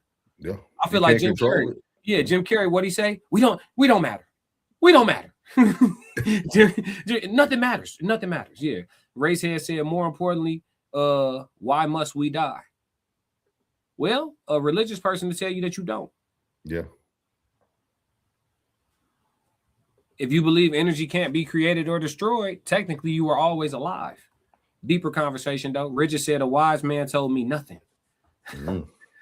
Yeah. So this Spawn has spawned a lot of good questions, but we damn near not talk about the movie. He said, at what point do you stop blaming the system and take ownership of your role in it? This is the conversation I be trying to have. This is the conversation I be trying to have, dog. Well, first related to Spawn though. How did you feel like what spawned this question from the movie? Like, I felt that he had so much anger and so much resentment that every decision he still made it because of whatever system or issue he was in. He still never took the ownership of like what caused him to be in those situations. And I think he took that all the way to the end. Even that scene you were talking about. Red Scholar said that's deep. Like, because when you think about it, like, even that decision he made that we broke down earlier with the daughter and like, he still never took ownership of that role. How could he? He could have spoke the truth. I mean, what was the truth? What was he gonna say? Whatever he needed to say, how he got there, why he was there. Well, that's what I don't fully understand, because he wasn't doing nothing wrong. Like, he was really a victim to me. Did I miss something? Like, I felt like he was a victim. In the movie, victim of his own circumstance. Because look, why did they burn him up?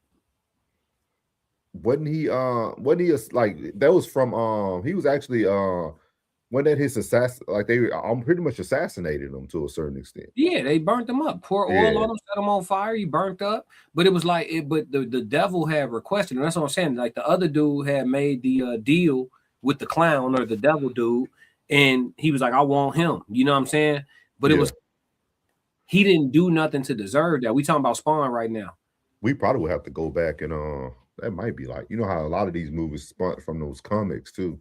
Yeah, that's what I'm saying. It's some comic book people in here that was talking about the comics. Somebody said earlier that they thought Spawn owed a debt, but that's not depicted in the film from what I saw, unless I missed something. In Too Deep said side eye. That's deep. Purple said clue. Jump in the line. Rock your body in time. Life after death. Racehead said the world owes us nothing. Everything we need already knows. So looking it up, it said he was living a violent life. He was a government assassin. He was betrayed and killed by his own system, which was Jason Wynn. And then he made a desperate deal after death. So it looks like he was doing a job for a system. He was a government assassin. But just because a system allows you to do certain things doesn't mean that it's correct. That's true. Like, so I think I think it almost goes back to that. It's like, okay, he was betrayed and killed by his own system after that. And that's why he probably went to hell, because all them bodies he caught on behalf of the system, the justifiable bodies. Yeah. In Too Deep said, he let his wife into his homeboy's arm, then had to watch it, and he couldn't do nothing about it. They wanted to smash it the whole time. Roxy said, amen. Success is for yourself to determine and define, not anyone else to say anything about it. Agreed. You said we thought we was talking about the hero Killmonger. Killmonger had a good idea though. In Too Deep says CIA elite fighter, they couldn't kill in battle. Yeah, Roxy said hit the like and subscribe. Absolutely. I think Spawn owed a debt for coming back. Well, he made a deal. So he did owe a debt for coming back, but I'm saying like him getting unalived in the first place. I don't think he was doing nothing wrong. I mean, righteously, yes, you're right. Like, you an assassin. But for the government to do him like that, he didn't do anything to deserve that. It was just the evil hand wanted him. 2K, what up? What up, 2K? Yeah. Ted said, whenever you ready too, dog. Just so you know. Hit the line. I think Spawn owed a debt. Racehead said, nah, we owed reparations. You gotta ask 2K how the cameras looking. You watch it. Yeah, I saw him talking about people with the yellow lights and shit. I saw that. 2K, you gotta stop saying I hate Anton, man. I don't hate Lil Dog. I don't even know him. But his behavior was diabolical. Let's see. The man calling the police that owns a company that profits from child labor and slavery isn't morally correct to protect his stolen goods. True. Racehead said reparations already knows. 2K said 4K crispy over here. Gratitude. Yeah. But yeah, I don't think at what point do you stop blaming the system and take ownership of your role in it? I'm gonna be real with you. It ain't really no way out of the system anyway. I kind of discussed that when we was doing the Jaden Ivey breakdown, but I think Spawn's character saw that, and I think that a lot of these movies depict that. There is no getting out of the system. Entrepreneurs aren't even out of the system. There are jobs that you can do that feel more like bondage than others, but we are all bound unless you find a way or a land that you could live on where you can completely a lifestyle, a land that you could live on where you actually can own your property. Your property is livable, right? So you got a water well, you got some type of fishing pond, a garden set up, you got agriculture. Like, unless you get to that point, right? And where you've set that up at, there is no property tax, then you're never truly free. Like, until you can call some land your own and not need to leave it, you don't need to leave it. You can, right? I'm gonna run to the grocery store. It's a little more convenient, but you don't need to. Until you in that place, there is no freedom on this earth. You under somebody. And if you do something outside of what they feel, they'll remind you. You know what I'm saying? That's just the reality of it. It ain't no other way around it. You know what I'm saying? Like, we could come up with a million scenarios. The CEO of the biggest company, whatever the case may be, bro, they'll remind you, bro. Yeah. Stay in line with what we own or what our agenda is or whatever it is. Because, okay, be a CEO of a company that ain't even affecting the bottom line of the majors, right? So you're not affecting the banks, you're not affecting pharmaceuticals, you're not affecting food, and you're not what's another and you're not affecting tech. Let's say you're doing something like making an insole that is like so comfortable, it's making you millions on millions on millions, right? But you out the way. You're not affecting none of the large industries, right? But let's say now that you're a rich, wealthy person and you off grid, you got your strong ass Wi-Fi and you start streaming. I make my money remote, so I'm off grid and I want to stream in my spare time. Yeah. Let's say you get your rich, woke, sovereign ass on the internet. You know that exists. I know. It's a black family that did that. He built his home outside. They on YouTube now. Yeah, I follow a few off-grid people, but I don't know if they live on tax-free land though. That's the only thing. Gotcha. You gotta go somewhere where you can actually own your land, and you can't do that in the U.S., but you can do it in other countries though. Like, I know in the Caymans, you can own your property. Like, ain't nobody coming to kick you off your land for nothing. If you bought it, it's yours. You know what I'm saying? But it's only, you have to look up the countries where it's okay. But like, that's the closest thing to it. But what I'm saying is, even though you set up some level of sovereignty for yourself, let you get on the internet and become a fake freedom fighter. They'll come on your sovereign ass land and remind you of just how powerless you can be around this motherfucker. Yeah, it ain't no kind of what happened to Ye. Kind of like Ye. Yeah. It ain't no running, it's already over with. You have to, sometimes you got to accept it. We are a conquered world. When niggas tell you 97%, we can look it up right now real quick just for context. I think more people classic got to know what they want out of life though. Yes, they're told what they want. I think once you figure out what you want out of life, you make it what it is at that point. I agree. You know what I mean?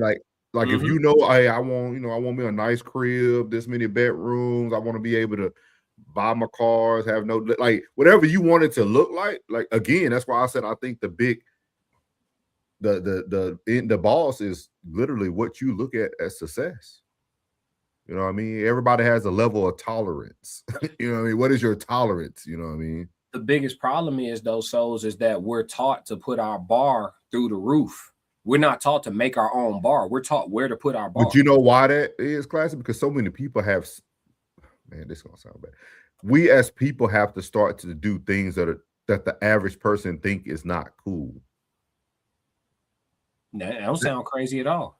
A lot of success is in some of the places that you wouldn't think. A lot of things are built on being consistent. Consistency is everything, y'all. Yeah. 2K said you right, but it's always going to be in the confines of the system. You ain't no escaping it. Yeah. That's what I'm saying. Yeah. Like, I agree with you, Souls. But I see what you're saying, though. Your point is, like, even though that's the case, more people can live in fulfillment. They can feel fulfilled. Yeah, like it does. I mean, you're under the thumb, so why not create your own utopia? Under the thumb. Under the thumb. I agree. I think, but you know what it is, though, Souls? Most people don't think they under the thumb. They tell us we free and we believe it. You not free. They hate when I call work the plantation. Clocking in for massa. Would you stop saying that? That's what this is. Yeah. It's just not cotton. But it don't matter. We all picking something. Pick. It don't matter what you doing. Pick. You picking cotton, fam. It don't matter where you at. Pick a place, man. You in the hospital, plantation. It don't matter. Oh, I'm a nurse. I'm well paid. I mean, you work for them people. This is the tip I'm gonna give. This is the tip I'm gonna give. Since y'all say I don't always talk about my people, these are the tips. These are we his people today, chat. He with us today, Classic. Chat. Last time I heard you, it was y'all niggas. I just Souls. I got the I kept the fight. We kept the faith. He said, he did hit us with the y'all niggas. Now he did. Oh, nigga, you know what's up. We kept the foul. I'm gonna give y'all a key, man. The day that you know that you're in the right place, I mean that you're not in the right place, it's the day that when you look like me or Classic and you're not a threat. Let me say that one more time. Mm-hmm. If you want to feel that, when you want to know when you're in the right place, I mean when you're in the wrong place or you're in a place where you're under the thumb, if you look like me, Classic, Plug, 2K, all us in here, probably you mean Black Americans culture, Ted, like when you're not the threat, you're in a good spot. You're in a good spot. Classic. But where is that in America? It don't exist. I'm just letting them know. Hey, that utopia that you got to exist, you got to make it work where it works. For the people in the back, I just want to give y'all a reality check real quick. Hey, shorty, talk to me. Hey, Classic. You know I'm always here for a quick vibe check. I'm feeling great, energized, curious, and ready to roll with whatever you've got on your mind. How much of the land mass of the planet Earth has been colonized? So if we're talking about human colonization, basically habitation and land use, we've definitely spread ourselves far and wide. About 70% of the planet is water, so we've only got about 30% that's land. Of that land portion, somewhere around 50% has been transformed by us, whether through cities, agriculture, or other development. So we've definitely left a mark. That's not what I'm talking about. I'm talking about the colonization like Christopher Columbus, or so we was told, right? Showing up to a land and overtaking the land, putting your religious beliefs, your dietary beliefs, all of these different things, right? Like I know there's an area in Thailand, for example, that has never been colonized. That's what I'm referencing. How much of the land mass has been colonized in that aspect? I'm totally with you now.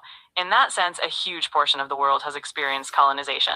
Most continents had regions colonized by European powers, like the Americas, large parts of Africa, Asia, and Oceania. But there are a few places that famously... What percentage? If we're putting a number to it, roughly 85 to 90% of the world's land area was colonized at some point in history.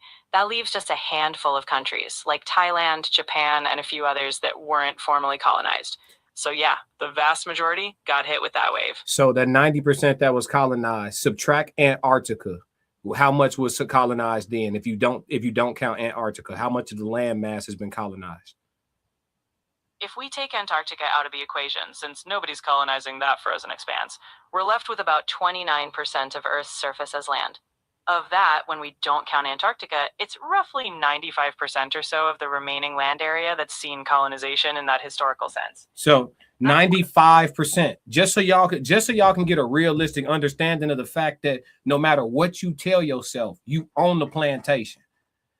It is what it is. So what Souls is saying is great life advice. And then too, don't forget, y'all, we talked about this.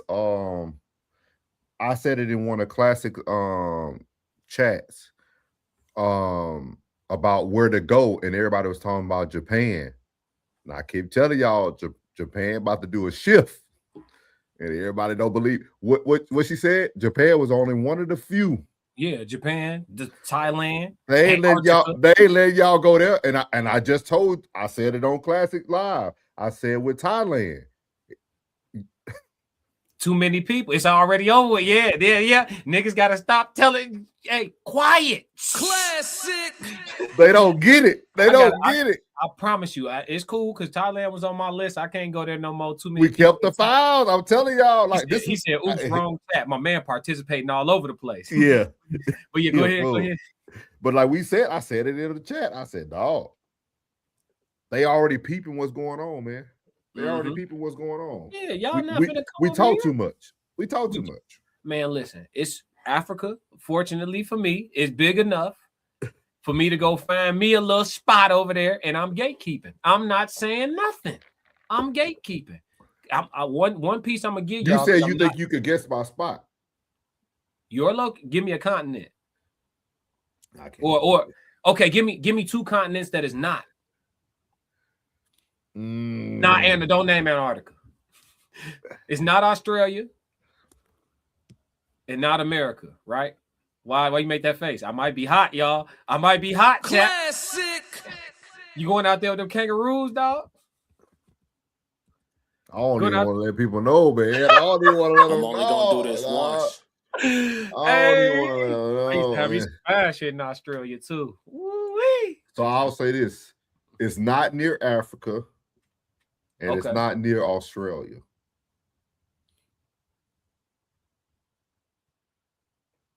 Oh, you going up in Europe somewhere?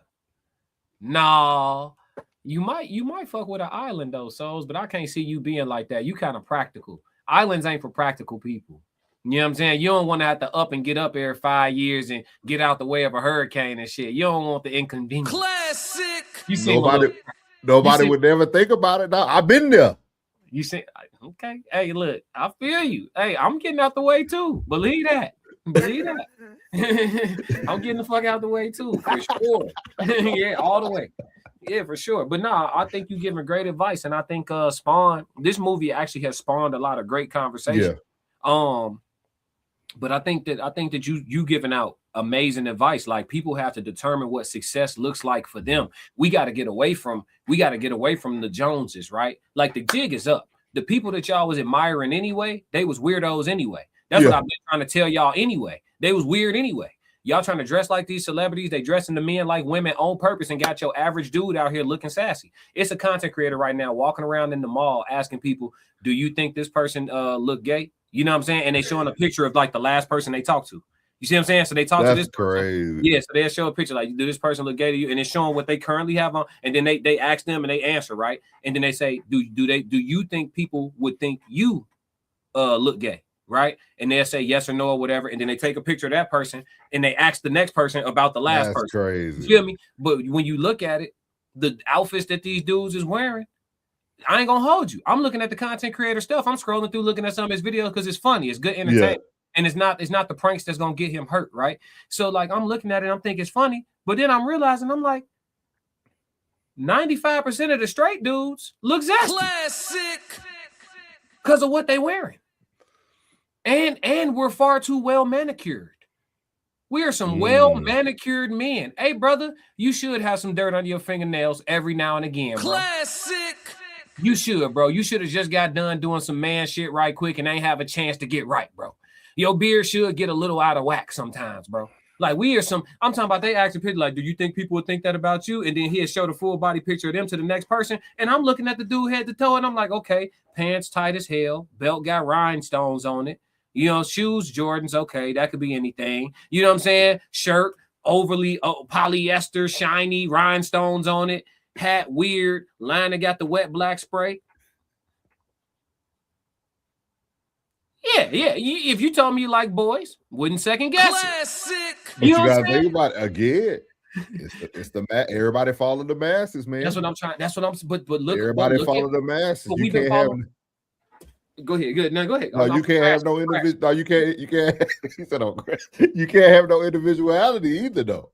Like some people will point you out for your individuality. Say something. I'll take that. Man, what you got on? Something different from the rest of y'all.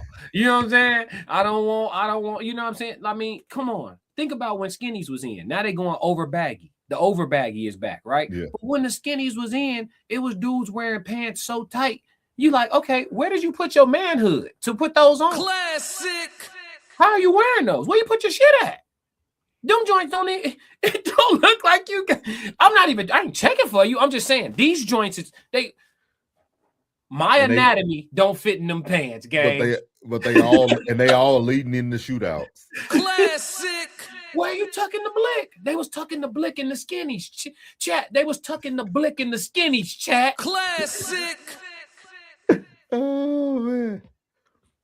Come on, dog. McKinnon said Ireland is the only practical island. No world war has ever been fought on Irish soil. Ireland is a major friend Native Americans and Black Americans and fought off England and colonizers for years. McKinnon, you well educated, bro. I mean, obviously what he's stating is a fact, but most people don't know this. I'm indigenous. And because I'm indigenous, I am actually a descendant of the intermingling of the Irish and the Native Americans. I have a great grandmother who has like red hair, freckles, you know what I'm saying? Green eyes. She was flat out Irish, you know what I'm saying? But it was because of how the Irish and the Native Americans got along historically. A lot of people didn't know that, man. And a lot of people never find out because they find out about their heritage from sending blood to a lab instead of climbing their family tree. Shout out to McKinnon for the education, for the work. I knew already, but because of my family. But shout out to McKinnon for the education, for the work. A lot of people didn't know that indigenous people of these lands and the Irish got along very well. There's a lot of people that you know that are Native American. They part Irish because they go race head being a hater to begin. He said, do you really care what people think of you? And if you do, you're not there yet. Racehead, most people, I'm gonna be real with you, Racehead. That's not realistic. Most people ain't gonna ever get there. They care. They just care. I tell y'all all the time, your success and you being the greatest version of yourself is on the other side of giving less of a damn. I don't care what you think, him, her, nothing. I'm this what I'm on, and this what I'm doing, and I'm gonna see it through. Everything everybody got to say, the bird's eye view, all that shit means nothing to what's going on. You feel me? But I don't think most people get into that headspace ever. It's impossible. It's somebody they love, somebody they close to. They care. If their mama be like, oh, I don't think you should do that, or their cousin be like, well, I don't know what you know what I'm saying? They gonna care. They gonna adjust to what that person's saying. Uncle Plug in the building. What up, He said, act just like their mamas. Their dad seen where it was going and got ghosts. I'm not sure which part he was responding to. No hurricanes, no volcanoes, no snakes. McKinnon, easy, bro. You whistle blowing. McKinnon, don't give up the location, bro. You know what I'm saying? Because you see what happened in Houston, you see what happened in Atlanta. You can't tell black people where to live. Gee, we gonna all flood it, and then you know what I'm saying? They gonna run up the rent, they gonna run up the mortgage, they gonna you seen how to go. Let's see. Ray said McKinnon, because it's us. It do be us though. It do be us. Like there was a black exodus to Atlanta. There was a black migration to Houston. That's us. Now we can give niggas credit. That's us. That is us. You can't tell black people, hey, it's cracking over here. We coming. I hope niggas don't get on to Arizona. Please don't get on to Arizona. Leave Arizona alone before I get there. Please. McKinnon said, Cap, Ireland is under siege right now. Illegal migration is causing uprising in the next civil war. Ridges said 40 tucks so tight, don't even look like you got it on them. Herbo. Yeah, with the slimmies on. You calling me a hater? When, what, where? Who called you a hater? I called him one when he was messing with McKinnon about Cap. Oh, okay. He said, Ray said, calm down, man. Calm down. He said, you said some of us have arrived, though. Yeah. I'm a care. I don't be caring. You know what I'm saying? I'm with you, but all 12 of us. Niggas care, bro. In too deep. I am with Race Head. I don't give a damn what people think. Yeah, there's 3 of us. You know what I'm saying? It ain't nothing but 14. You know what I'm Uncle Plug said, "Goddamn, bro." He laughing. Yeah. I don't give a fuck. He said, "Shh, AI classic, quiet." Yeah. Don't be quiet. I ain't gonna keep talking about Ireland, man. Yeah, but yeah, Souls ain't gonna tell us where he going, y'all. He ain't trying to blow the whistle on. He said, 13 of us. Yeah. My bad. 14. Yeah. Unc, you care, Unc. Unc, you care. You still care, Unc. You got that warm heart, Unc. I tell you all the time about that thing, man. Unc care. He care. Maybe not about what everybody think, but it's a few people in Unc life. They give him some, he gonna care. He's gonna sit with his spirit. You know what I'm saying? It is. Unc, tell me I'm lying, G. Yeah, I think so. I think he care. But we got the overarching question to finish us up tonight. Do these films prove that free will determines the future? You didn't know about this one, chat. At all. Films, do these films prove that free will actually determines the future? A lot of people say it was written. He said, I spread positivity. I know, but you got to care to do it. You care, and there's ain't nothing wrong with it. We need you. The world needs you. You know what I'm saying? Straight up. Racehead said, pay attention to the UK if you want to know what your future looks like here. I already know that. I watched the movies. I already know what it is. It's everything finna be technology based. They're gonna introduce the universal base income, the UBI.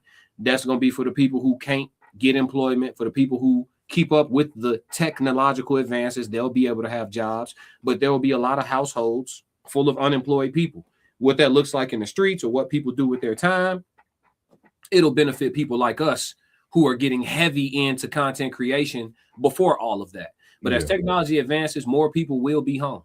And for people who are making money off of people being at home or being in their phones, like us, we gonna win. You know what I'm saying? But if you're not already putting something in place to make some bread from the crib, in about 10 to 15 years, you're gonna be obsolete in the workspace. That's gonna be over with. So figure it out now, or just work. Like I said, they're gonna do the UBI, the universal base income. The gentleman, what's his name? Ran for president 2 terms ago. Is it Yang? Andrew Yang? Oh, yeah, Andrew Yang. He's out of Detroit. Yeah, he broke down how UBI is practical and affordable for the United States government to institute into our country. Obviously, none of you niggas ran out there and voted for him. But when he ran for president, he did go on the Breakfast Club and give a very detailed account of how universal base income could work, and is very much financially possible for the country. But I think that's initially probably what welfare was going to be the start of. For everybody to get universal base income? You think so? But people started to take advantage of the system. Well, how could we take advantage if everybody get it, though? How does that work? Oh, I'm saying, but I think that's where they initially wanted to go. You see what I mean? Yeah. Go ahead. The only disagreement I would have initially is just because of the stipulations on it. But do you think those stipulations came about because they couldn't control everything? I thought when they launched it, it had the stipulations, but I could be wrong. Were the stipulations added, or was it rolled out with the law? Because like the woman can't have a man in the house. You know what I'm saying? Like, why they put that on there? But think about how many people were able to manipulate those movements. True. Because the Hispanics was lying about the man being in the house, and they was getting the check and keeping the man. The sisters really went through with it. Y'all niggas get the fuck on. we need to do a whole episode on that. Like on that whole what's coming. Like I think that'd be super dope. Yeah. I mean, shoot, we cover Terminator. It's gonna make us talk about it. If we cover Terminator, International Skull said no one opinion matters but my own. I like that, Skull. He mean it. And your woman. Yeah. Now lie again. Because we know what she say gonna get taken in the Now lie. Cause you be on here, call them. Hey, Skull, say something. We'll pull up an episode. Come on, you every day you talking about how nigga, you know what's up. We kept the foul. Skull, I got one. I had to get you to get one. We both got a foul. We get shout out to Skull. Free Pooh Shiesty. What? Nah, we can't do that. We can't do that. Yeah, that's a perfect. Hey, that's another good topic too, boy. Yeah. They always want to let the criminals out. No, sir. He's caught red-handed. And the snitch's name is Gucci. Let me see. Into D said, please help Uncle Plug get to 4K watch out. Absolutely. Go watch Uncle Plug TV. We got a story time coming in the morning, don't we? Yes, sir. And then the sports show. Yeah, post it. We got a story time and a sports show coming tomorrow morning from Plug and tomorrow afternoon from the guys together. So is a Plug. What is it? The numbers for the show. 1181. 1181. I was definitely gonna say that wrong. 1181 Pressure Plays, the best sports show on YouTube coming right up. Yeah, in a matter of hours, actually, about 12 hours. Racehead said, I'm talking about the violence, grapes, and takeover. Oh, yeah, it's already up. It's already up, Racehead. Trafficking at an all-time high. Missing persons, all that. It's already cracking. It's already over with. Listen, y'all so lost. This is not me right here. I'm not right here. This is AI Classic. I don't know when actual Classic gonna be back streaming with y'all. So everything is alleged, and this isn't me. You know what I'm saying? This isn't Classic. This is what I don't even. But look, bro, they got tunnel systems that take you across the world in a matter of hours. Okay. You go to Asia and they got under ocean bridges where you drive under the ocean for miles on a bridge underwater. Y'all look it up for yourselves. Bro, it's it's already over. How you think Epstein was able to farm children? It's everything, the worst of the worst is already in play. A lot of people gonna be mad when y'all start seeing a lot of these people ain't gone. You talking about the celebrities? A lot of them ain't gone. We been was knowing. A lot of first off, look, some of y'all sat right next to Epstein, right on the train today. Don't even you take my glasses off. Listen to me. Telling y'all, Epstein right now, talking to somebody right now. If y'all don't think Pacific Pete, what's his name? Panama Pete. What's his name? Where he at? Panoramic Pete. What's his name? Where he from? He in Florida, Plug. Where he at? He start with a P, right? Atomic Pete, whatever his name is. Pete, if y'all don't think that's Epstein playing right in y'all face, don't talk to me. Don't say nothing to me. Leave me alone. Don't talk. I don't want nothing to do. People who can't see, they make it hard for me to communicate. Panama Pete, if you think that's not Epstein playing in your face, right in your face, on the internet, if y'all think that's not him, you're done. You're done. When the lights go out, y'all gonna be the first ones gone. And trust me, and I will be coming to y'all cribs to rummage and pillage. I will, because y'all gonna be out of here for neat. A lot of these guys sitting right next to y'all on the train. I'm telling you. Man, what? These celebrities, listen, the transference of consciousness. Let me ask y'all something. Why do y'all think the movie Get Out was made? Do you think it's not happening? Do you think it's impossible? Why y'all think Orlando Brown said what he said about consciousness swapping and why do y'all think that there's a freaking facility that they've shown y'all on TikTok, on YouTube, where there's human sleeve manufacturers? Human sleeve manufacturing facilities exist on your internet. I'm not talking about something that's not publicly available, y'all. So I don't even have to allege this. This is publicly available. There are human sleeve manufacturing places. What are they putting in the sleeves, y'all? What they put in the sleeve? It's not robot building. It's a sleeve. What are they putting in the sleeve? Whose consciousness is going to operate this sleeve? The rich have been seeking immortality since ancient Egypt. You don't think they figured it out? Their technology was way more advanced than ours. Why y'all think in the mummy they was finna put the queen soul or spirit and consciousness into the other girl who was the sacrifice? Y'all think they was just showing that to us because it was great creativity? Come on, it's already out there. It's already out there. The worst of the worst of everything that you could think of, that shit been in play. It's in play. That's why I keep telling y'all that the world ain't safe, that you need to keep your head on a swivel and be more dangerous than you is gracious, right? You all y'all running around giving people the benefit of the doubt and see, man, this place wicked, bruh. It's y'all don't even know the half. And the reason why they don't come to certain people's doorsteps, because we militant. We should do Tales from the Hood. Got to. Crazy K. Then when they went to that plantation home with. Got to. And then you notice they never left Earth when he told them it was hell. He said, this is hell. They never left Earth. Huh? It's already out there. It's already out there. She said, so wicked. I'm telling Y'all y'all. thought I was crazy. This was months ago, so I'm documented. Months ago. I said, y'all think all them people that look weird at the grocery store, y'all think them humans? Them ain't humans. Y'all, they laughed at me in the chat, so LOL, classic food. Now they telling you the reptilians been eating kids. Now y'all don't want to talk. Y'all don't want to bring. Why y'all keep my files? Keep my files. I was right. Yeah. Shadow. Nah, Yeah, do not speak those words over us. We will not be shadow then. Yeah, there will be no such thing because I'm not even right here, and what I'm saying ain't even real. It's all alleged. I'm just saying stuff for shock value. YouTube. That nigga in too deep called me holograms. Come on, the book of E. Come on, y'all think this stuff? Ray said they ain't read it yet. They ain't read them, dog. Dog, there's a basketball game that Barack and Michael went to together when Michael was dressed as Michael, and y'all act like y'all didn't see it. So I left it alone. I got the TikTok. If y'all want me to pull it up, I can show you. Barack but you know and what's Michael. Crazy though? Have y'all watched the new Bully Kanye West video? I didn't watch it, but I know a lot of people breaking it down. Go watch it. He's talking about exactly what you're talking about. He got Mike sitting in the back pew next to Barack. Nah, he just sitting back there. How you know that's Mike then? It like how does it depict? Like how do we know that's who that's supposed to be? Is what I'm saying. Oh, it looks like Mike.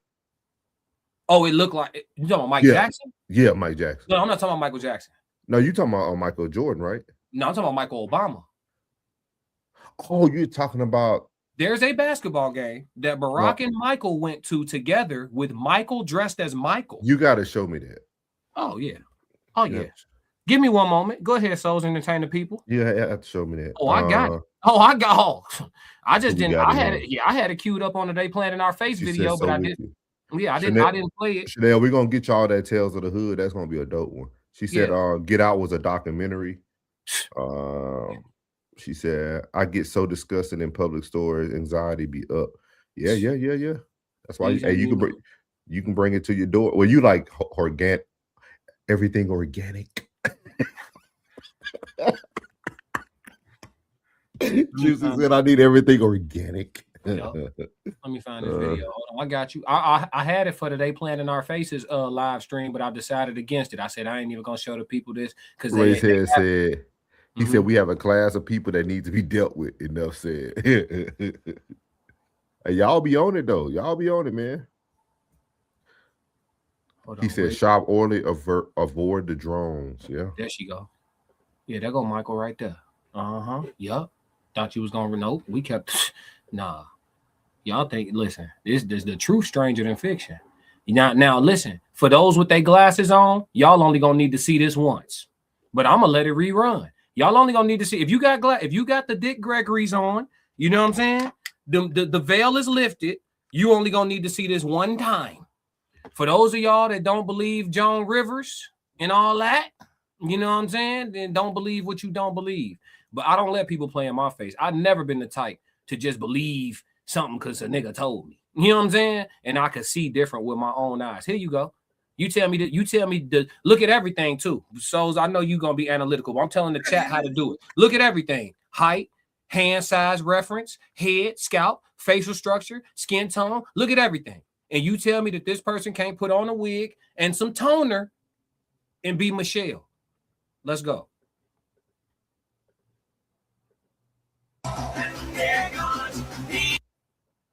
Watch this. Watch how she forget to play her role. I mean him. Watch this. I'm gonna just let it keep replaying. Talk to me, Souls. Yep, I know you examining. Look. Courtside to play right in your face. What I tell y'all on the Day Plant in Our Faces live stream that I never did. That live stream that never happened, the Day Plant in Our Faces live stream, I didn't go to that one. That was the AI. That was this dude. That wasn't classic. But the one that the AI did the Day Plant in the stream, you know what I'm talking about? In Too Deep, you wasn't there either, right? None of y'all was there. The live stream that never existed. I didn't play this on that live stream because I thought y'all wasn't ready. Just watch. This is available information. Yeah, I got it blown up. Y'all tell me in the chat right now. I don't care if you did or didn't believe it before I played this for you. You tell me right now. But you know what's so crazy about this whole thing? it was a person that's been loud about this for 3 years now. He gone?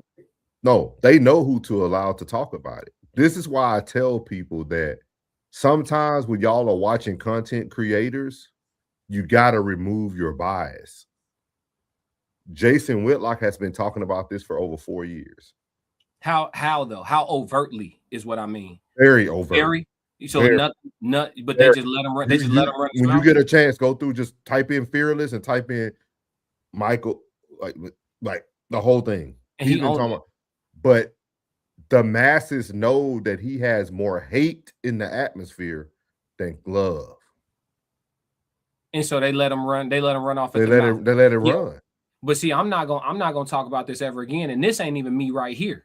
You know what I'm saying? And I don't even know what this is. As far as I know, that's security detail. So I don't even know what you talking about, Souls. You know what I'm saying?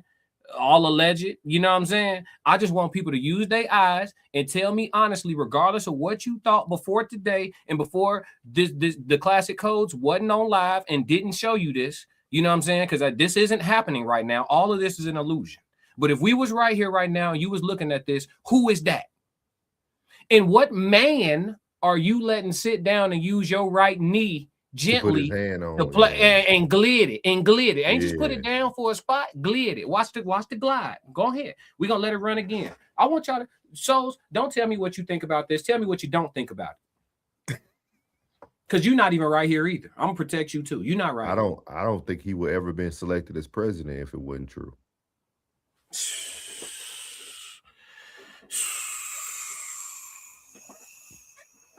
It's already out there. It's already out there. That's good. We good. That's good for the people. That's good for the people. They saying that up? Yeah, they said it, man. Okay. Okay. They saying they ain't gonna believe it. Half of them ain't gonna believe it anyway. Oh yeah, go ahead. McKinney said, let me put this to you this way. I grew up raising chickens, feeding cows, goats, gardening, etc. I hated that ish. I'm now settling that all up for the family. I hate it, but that's where we are now. Hey, I hate, like I said, you're gonna have to be able to provide your own. Gotta be able. He said, whatever happened to his chef? Little water accident. Was a fruit. Little John Rivers told y'all. Yeah. But see, they know it makes sense for what he allowed. Yeah. But also, even before all that, y'all, history is never made because history is made. Like, and think about it. Go back to y'all niggas ran with it. My president is black. My Lambo. Yeah. Yeah, they told us they was gonna vote. You damn right I'm voting for him because he black. Y'all just voting for him because he black. Yeah, and I'll do it again. Stood on it. But look, all he did was give y'all almost a decade straight of bromo actual rights. And now all y'all biggest concern when y'all have a little boy, well, the men at least, women don't be caring. They gonna be best friends with the little nigga regardless. But men, our greatest fear that's been instilled in all of us is having a flip wrist little boy at the house. Having a son that want to come home with a husband. And he was able to get rid of those immigrants. Nobody cared when he got rid of the immigrant. Hey, have y'all ever seen the images of all the ancient pictures from people 100 years ago, like Wonder Woman movie, where you seeing the identical twins of Obama from the freaking 1800s, and pictures of all these different people. Who else got them? Keanu Reeves got them. Obama got them. But he was a woman. Which a lot of people say makes sense, right? Who else? And they bring never mind. I'll do another I'm not gonna do it, but there will be another live stream that may or may not happen, called They're Playing in Our Faces Part 2. And we'll get into some of this stuff, because I don't think y'all think fat meat is greasy. These people right in front you playing all day. Y'all be thinking these be clones. Okay, let me ask y'all something. Any movies been made where, people was using the youth of the youth to generate youth for themselves? Any movies been made about that? I don't know, dozens, right? Y'all think it's because there's no validity to it? Y'all ever heard of But you know what's crazy, man? Like everything's written around us too, though. Like I know a lot of people. We drive every day. There's a saying on your rearview mirrors. Objects are closer than they appear. Yes. Think about that. Like that. I think there's so many signs around us every day that really are telling us a story of this world that we're living in. Yeah, if I was the diabolical puppeteers that run this joint, I would have set it up just like this too. I'm not trying to be hiding. I'm not setting up all this stuff to be have to hide. I'm finna set it up to where I can live exactly how I want to live in front of everybody's face and train the whole population or the bulk of it to look straight past me.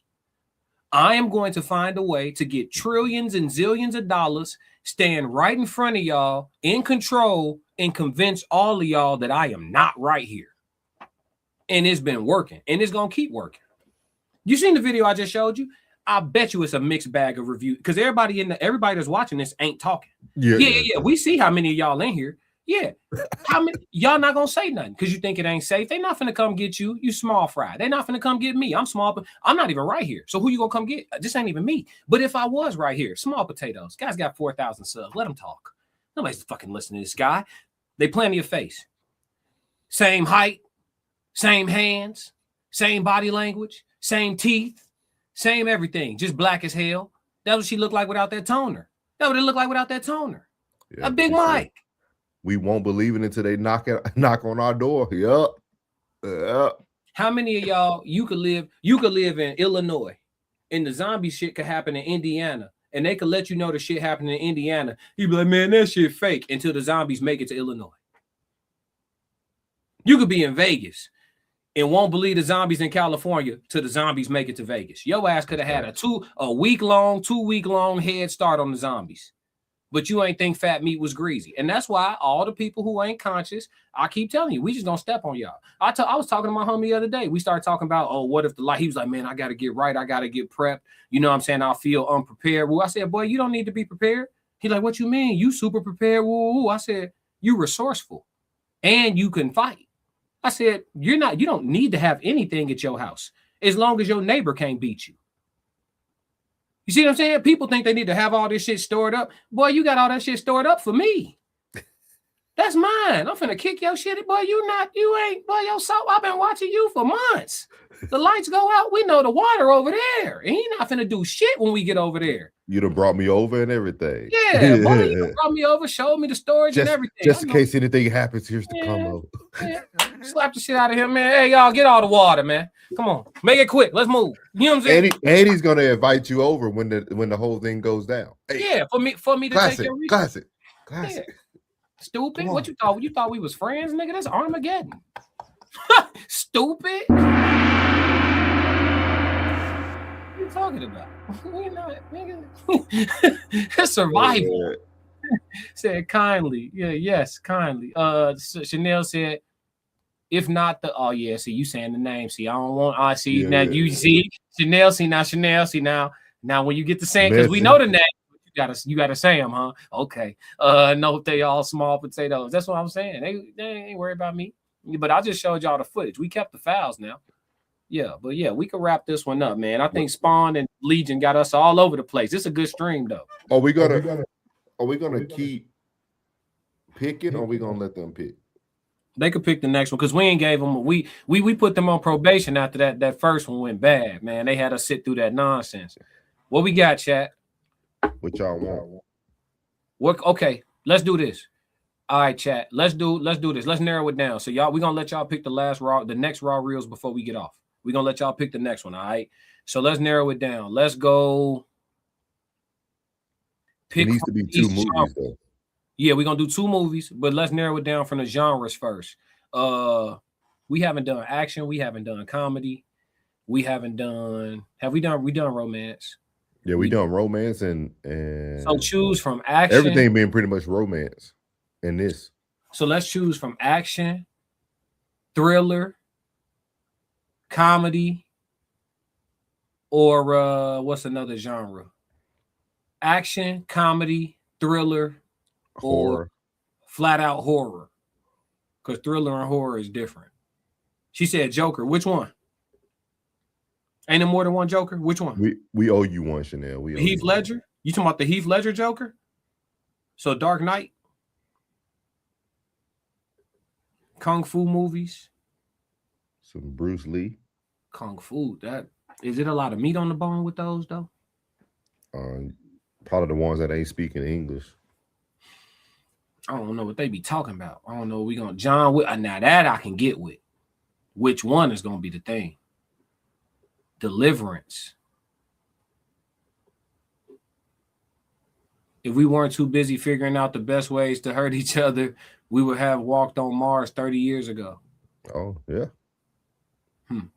I got my own theories about that too. They said Deliverance, John Wick, the which Joker you want, Chanel? Atomic Blonde, if you want an action movie that shows how systems fight systems and everyone loses. I never seen Atomic Blonde. We could do that in Joker. Atomic Blonde and Joker? No, the actual movie named Joker with Jaquan Phoenix. Oh, I seen that. Yeah, I could rewatch it. Harley in that one, right? Jaquan Phoenix. Hold on, let me look that up real quick. Which one is that? Joker with Jaquan Phoenix. Oh, that's the second one that came out, right? That looked like a musical. Let me see. Oh, this one. Okay, I didn't watch this one. I watched the other one with the young dude. I think I saw, matter of fact, I went to the theater and saw this one, but I slept through some of it. I'm gonna check it out. This the musical one, ain't it? I don't know if it's a musical. Chanel, is this the musical one? Oh, no. It said yes. It said yes. Lady Gaga is a movie. Yeah, Jaquan Phoenix and Lady Gaga is a movie musical. Heavily features song and dance numbers to express the character's inner psyche. Yeah, you're right. You're right. You're not trying to watch that. Look at his face. Look at his face. No, it's not a music. It say it is. It say for 2019. Yeah, that's the one I'm looking up right now. It say yes. Joker, Foley Ados. Oh, that's a 2024. Okay, no. It's Joker with Jaquan Phoenix, 2019. No, it's not. It's not. It's a gritty psychological thriller. It falls under thriller. Okay, we can do that. Is that the one when he on the TV show, Chanel? So, yeah. Soul's one messing with the musical. Yeah, we can do that. So we can. Yeah. I was like, So Joker and what was the other one we picked? Not John Wick. It was what? He gave us that one. He gave us Atomic the one Blonde. The Atomic Blonde. That'll be something new for me, McKinney. So I'm definitely gonna. I'm starting to really. Go ahead. No, he said it's made by the same team who did John Wick. Okay, so I should enjoy it then. Hey, this actually be dope, McKinney. Like, I ain't gonna lie, man. Classic put me on a couple movies so far. So, like, I think it's dope to be able to sit back and watch stuff you ain't watch. After this, we need to do Pulp Fiction too. Yeah, it was Crash Dummies. No, Pulp Fiction. All right, I'm gonna read the summary of that one. I don't need to see that twice. You can't fool with it, right? Nah, man, not to the end. I ain't watching that to the end. I'm not trying to see Ving Rhames get his cheeks clapped. Oh, classic. Yeah. I'm overly good on that, brother. Yeah. Hey, all love in the chat, guys. All love in the chat, guys. We've been having a good chat tonight. All love. Hey, man, it started with the Irish and the Native Americans, and they've been at it ever since. Guys, you guys are being an example of what we're talking about, guys. Come on, peace. We would have been on the moon 30 years ago. Said, be nice, y'all. No, they into it. McKenna's in. What you want to do? Ray said, what you want to do? Oh, God. Listen. We need to have y'all. Yeah, and y'all are always welcome to come up here and have a civilized debate. We can get it set up for you. We can do the chat debates. You know what I mean? Hey, where 2K go? Where 2K go? Because I told him Ted's ready. He ain't say nothing. Don't duck that wreck. You asked for it. Don't. Let's get ready to rumble. I'm super excited to break down this Atomic Blonde now, though. I'm looking at it. Yeah. He said the end is effed up. Yeah. I don't need to see that twice. It's some movies I don't need to see twice. I'm not going to watch The Passion of Christ twice. I don't need to see it twice. Especially when Jesus was white. You know what I'm saying? I don't need to see it twice. I don't need to see, Pulp Fiction twice. It's just certain things. You know what I mean? I don't need to see the Nat Turner movie at all. Yeah, I'm good. You know what I'm saying? Y'all crash. Crash. Yeah. Y'all crashing in here. Who needs Mars? Send Racehead my way. Here we go. McKinney, you been doing so good tonight, McKinney. He's ready to get in that smoke. Chanel said, "Spread love, not keyboard violence." He got butt hurt because he lied about Ireland. Let it go, dude. Oh, you talking about the peacefulness of it and all that? He might not have lied though. He might have been, not up to date as you. You gotta give him a little grace, man. He might, the last time he read it might have been all good. I don't know, but I do know that the Irish and the Native Americans part, he was absolutely right. He was not wrong about that, and I am in existence because of it, literally. You know what I'm saying? So Batman, we got Atomic Blonde and Joker next week. Okay. The moon ain't outside the dome. It's as close as it look. He said we can't go to the moon. It's an impossible mission because you can't leave outside the dome unless you're going to another country. The moon ain't outside the dome. It's as close as it look. The nights when y'all see the moon and it look like it's right there, it is. It's right there. Yeah. But yeah, we doing Atomic Blonde and what you say? Not Pulp Fiction. The Joker. The Joker. Okay. Bet. Next Raw Reels next week. That should be a very unique combination. Yeah, I might tap into one of those today. That's what I was thinking about today. Yeah. At least the Atomic Blonde for sure. Yeah, the UK is trash. Out here y'all go. I'm gonna let y'all have it. But yeah, it's been another great episode of Raw Reels, man. Souls and I got to get back to our regular lives, man. Y'all be smooth, man. We go. Why you ain't say nothing? I'm only gonna do this once. You always knew I'd make it in the beginning. Why you ain't say nothing? You believed in me the whole time, for real? Yeah. I couldn't tell.